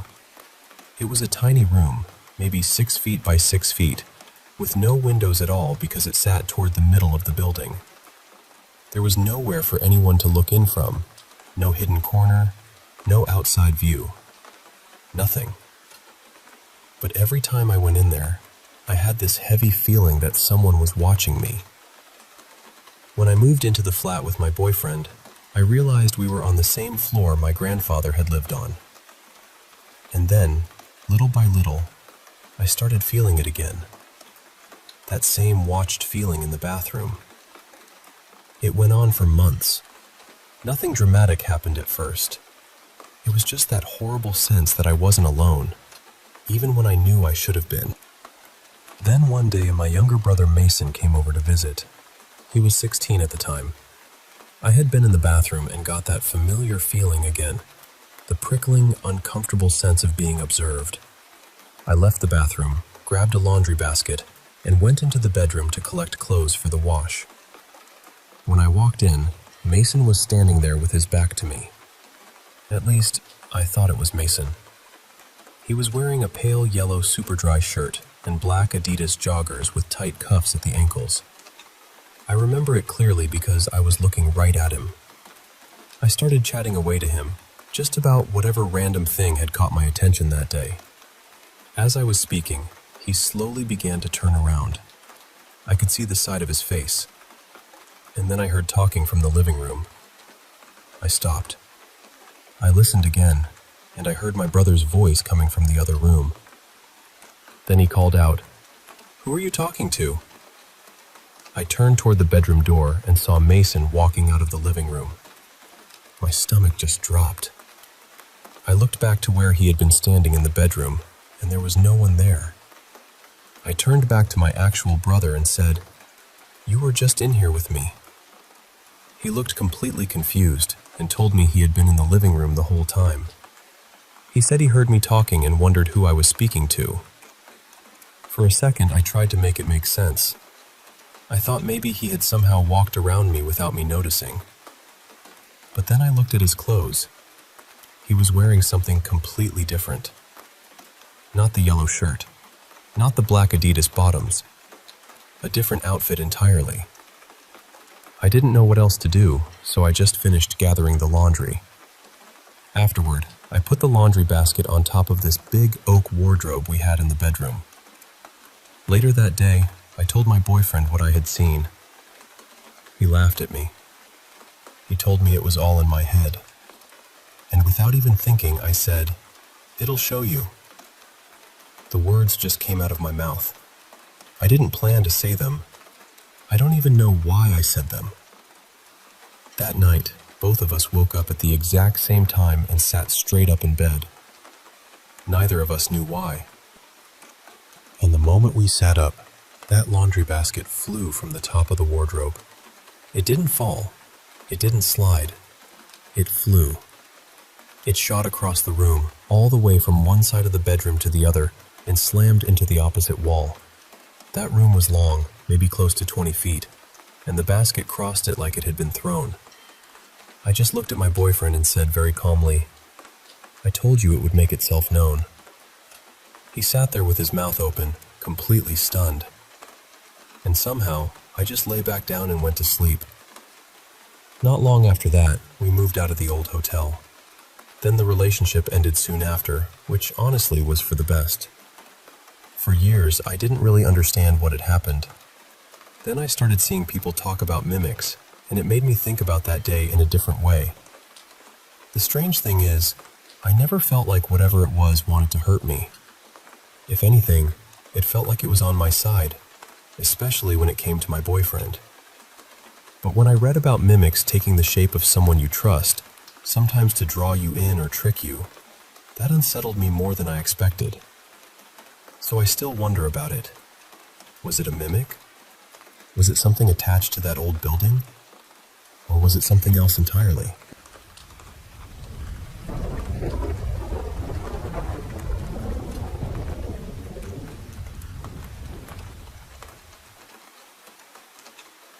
It's been a little over a year since everything started. The first thing that happened was a seizure. It was early morning, that gray, half-awake hour where the whole house feels too quiet. I ended up in the hospital, and from that point on, my parents kept trying to get me help. At first, doctors treated it like depression. They called it unspecified, which honestly never sat right with me. I was put on medication, and I really did try to trust the process. I took it the way I was supposed to. I wanted it to help. But instead, I started having these intense, vivid nightmares. Not just bad dreams, but the kind that leave something behind when you wake up. The symptoms didn't ease the way they were supposed to, so eventually, I stopped taking the medication, and after a while, the nightmares finally faded. That was when I started wondering whether the hospital had ever understood what was happening to me at all. Not long after that, I had one dream that felt different from the others. At first, I was in this ordinary-looking space. Nothing strange, nothing threatening. Then suddenly it felt like something outside the dream had forced its way in. The whole space began breaking apart. The best way I can describe it is that my mind crashed, like a computer system failing. Everything around me glitched and collapsed into this harsh blue screen, almost like a blue screen of death. There was this awful mechanical grinding sound too, like machinery dying. Then I saw 3 claw marks slash across everything. After that, the dream went black, except for those marks. They were bright red, blood red. When I woke up, I could still feel them on my back. That was the moment I knew I had to leave that house. My parents didn't agree. They didn't believe anything paranormal was involved. They thought I was overreacting, and whenever I tried to cleanse or smudge my room, my family pushed back against it. I felt trapped, like I was being left exposed to whatever was happening. So I moved out anyway. I went to stay with my fiancé, Evan, and honestly, that was the best decision I could have made. For the first time, I had space to practice my own beliefs without constantly being dismissed or interrupted. After I left, the attacks became less intense, but they didn't stop completely. I still heard voices. They kept begging me to come back. They kept saying there had been a mistake. That went on for months. Even now, every so often, I still hear something trying to pull me back toward that old place. But I don't trust it. To me, those voices feel like the same spirits that were troubling me there. I believe they're trying to deceive me into returning, so they can get close again. There's another part of this that I should explain. Before the attacks became this severe, my mother had my name bound through a Buddhist Tao Feng Shui medium. I don't think she meant harm. I think she was scared and looking for help wherever she could find it. But I also don't think she checked carefully enough to know whether that person was truly safe or trustworthy. After everything that happened, I started to feel that the medium may have opened the door to something negative without realizing it. After I moved out, I began hearing hostile phrases in Chinese coming from what felt like the other side. They were sharp, mocking, and aggressive. That completely destroyed whatever trust I might have had in that medium. Evan told me I needed to block the person completely, and I did. We handled the unbinding in our own way, through our own practices. But even after that, something else began happening at Evan's place. I started experiencing repeated visits from a spirit that seemed to carry a chainsaw. It sounds ridiculous when I say it out loud, I know. But it didn't feel ridiculous when it happened. The voice sounded female, with a faint southern accent. Almost every time it appeared, I would hear the same thing first, the revving of a chainsaw. Then the spirit would say 1 or 2 words, and after that, I would feel the sensation of the running chainsaw being pressed against my body. We put salt lines at every doorway and window in the bedroom. That helped a lot. It didn't erase the problem completely, but it reduced the worst of it. Then today, I heard what sounded like the same spirit asking where its chainsaw had gone. And now I'm left wondering what I'm supposed to do. How do I permanently remove this spirit from our space? And if there are others with it, how do I keep them away too? I know some people might see this as a spiritual issue more than a ghost story. Maybe it's both. All I know is that whatever these spirits are, they've made repeated attempts to distort how I perceive the world around me. I also want to be clear about something. Christian references or Christian-based advice are not what I'm looking for. I converted to Wicca Shintoism a long time ago, and I'm asking for that to be respected. I'm not trying to convince anyone of what I believe. I'm just trying to protect my home, my peace, and myself.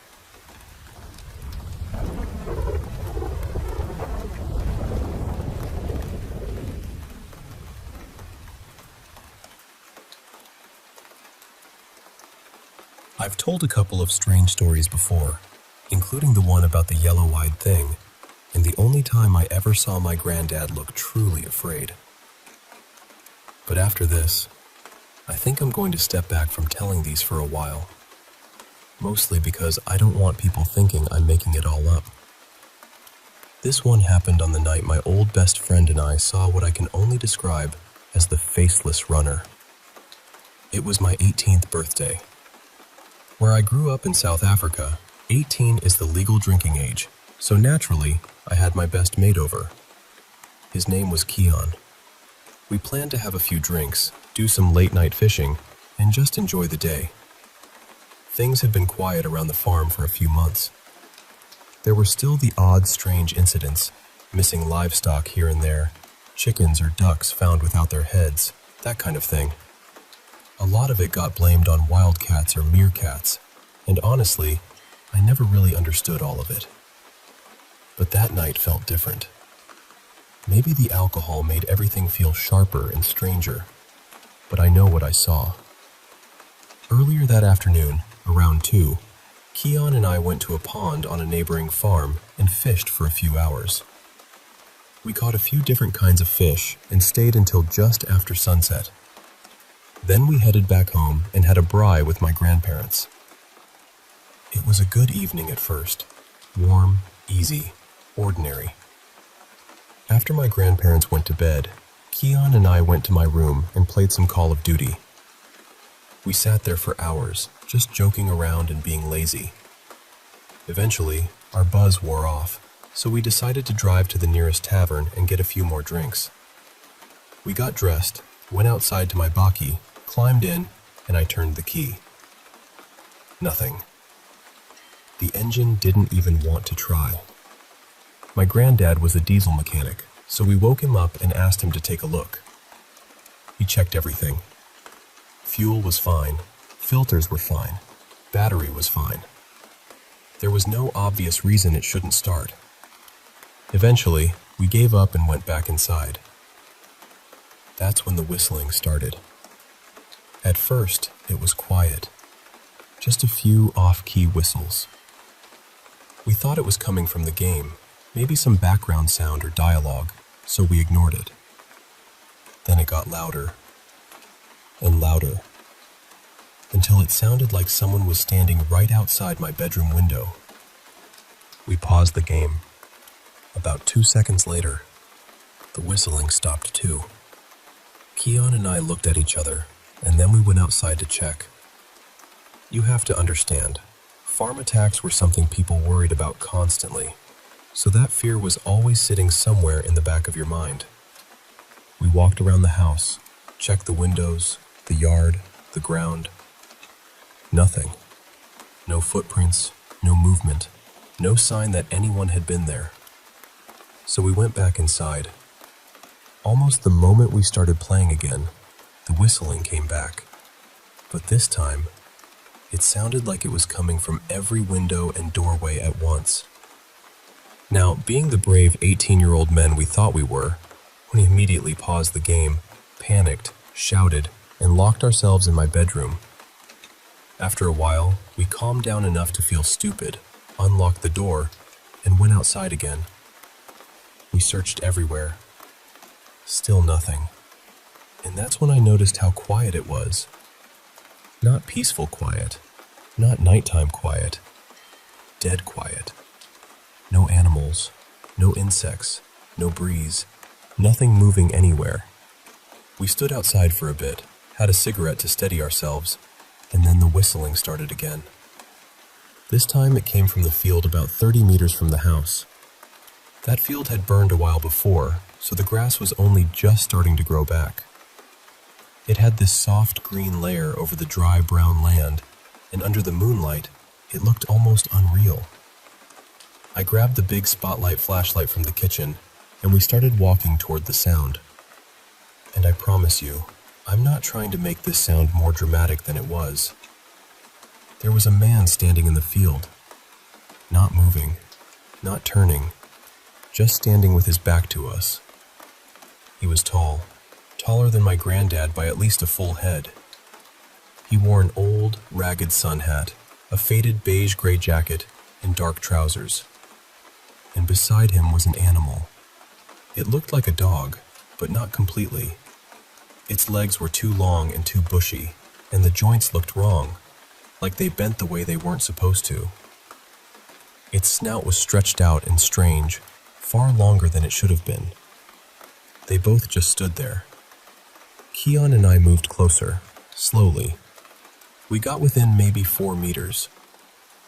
Then the man and that thing beside him turned around at the exact same time.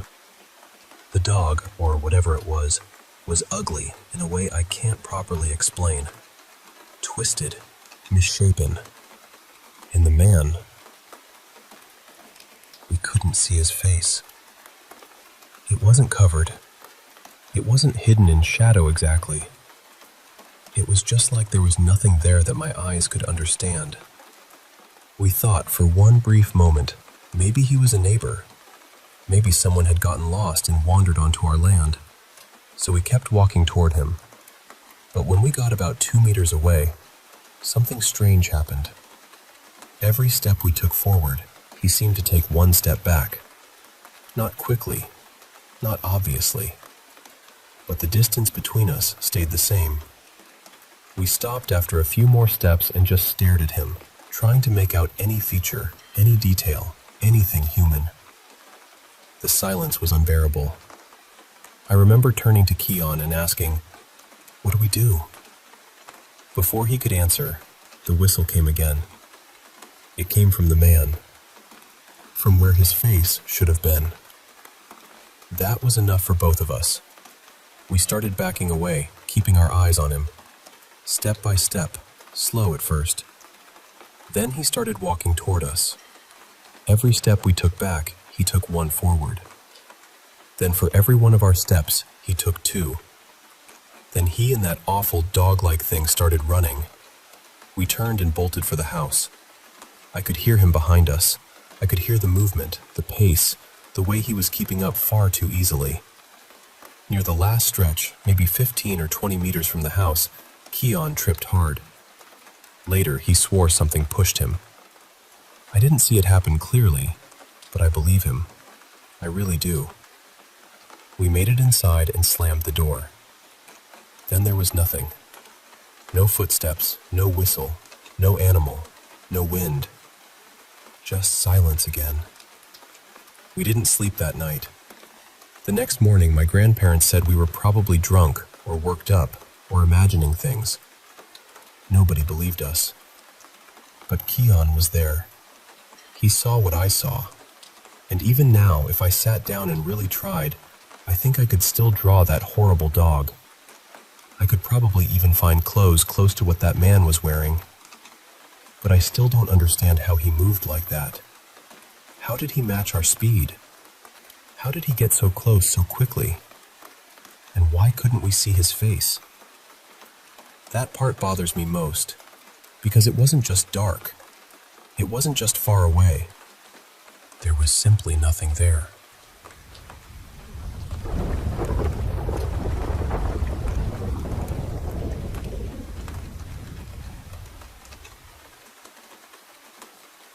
I was little when it first happened, maybe 7 or 8 years old. I remember telling my mom that I had seen a man, a really tall man. I kept saying he was tall. He had his pants pulled up high with a belt, and when my mom asked what else he was wearing, I told her he had a big cross necklace, but it wasn't like a normal necklace. I said it looked like it was made out of sticks. As soon as I said that, my mom started crying. I didn't understand why. My dad scolded me for talking like that, and after that, everything gets blurry in my memory. I don't really remember what happened next. Later on, my sister told me she had to take me outside to play because my mom was crying too much. Years passed. When I was around 12, I woke up in the middle of the night and saw a woman sitting near my niece Mariana's bed. Just for context, I'm the youngest of 7 kids. My older brother is about 20 years older than me, so by then I already had nieces and nephews in the house. At first, I thought the woman was my mom. She was wearing a rebozo that covered most of her face, the way my mom sometimes wore one, especially for church. She had on a white blouse with red and orange details and a long blue skirt. I remember those colors clearly because I was trying to make sense of what I was seeing. The woman was sitting there holding my niece's feet, and she looked like she was crying. I was used to waking up during the night, so at first I didn't think too much of it. I was tired, and since I thought it was my mom, I just went back to sleep. But then I woke up again. She was still there. This time, I sat up and said, "What do you need?" She didn't turn to look at me. She just kept crying. So I asked, "Is everything okay?" And then she disappeared. The moment she vanished, I felt this strange warmth pass through me, followed right away by an ice-cold chill. It felt like my blood pressure dropped all at once. I started sweating cold. I had never felt anything like that in my life. I pulled the blanket over my face and started praying. I don't know how long I stayed like that, but eventually I heard my mom and my sister-in-law waking up to make lunch for my dad and my brother. I listened carefully until I recognized their voices. Only then did I feel brave enough to come out.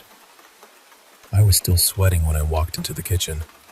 I told my mom, "There was a lady sitting by Mariana's bed," and I started crying.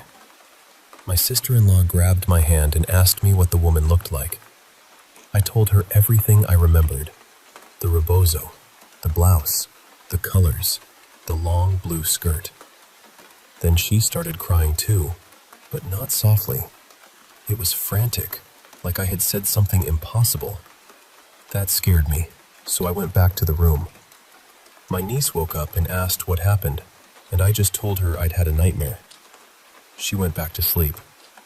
A little later, my brother came in and told me I needed to stop telling people about my dreams. He said I should only talk about them when I was alone with him or with my older sister. I still don't really know why he said that. Later, I found out my sister-in-law's mother had passed away that same afternoon. She had died wearing the exact clothes I described, and according to my sister-in-law, she always sat that way, with her rebozo covering part of her face. I didn't know what to say. I'm 30 now, and over time, I stopped having those dreams as much. Maybe because I learned they made people uncomfortable. Maybe because I was tired of causing problems without meaning to. But I still get feelings about places and people. Sometimes I just know when something doesn't feel right. I also tend to associate people with colors, and even though I'm very social, I often get headaches around others. Sometimes I feel this sudden need to cry for someone else, even when I don't understand why. My sister told me recently that when I was younger, I used to see people all the time. People no one else could see. Apparently, my parents took me to several priests because they wanted it to stop. My sister said it used to scare my siblings so badly that one of them didn't even want me sleeping near them.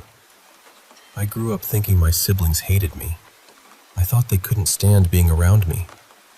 Things only started getting better once I got older, around 16, or after some of them got married and moved into different seasons of their lives. But even now, I think about all of it, and I still wonder, is that normal?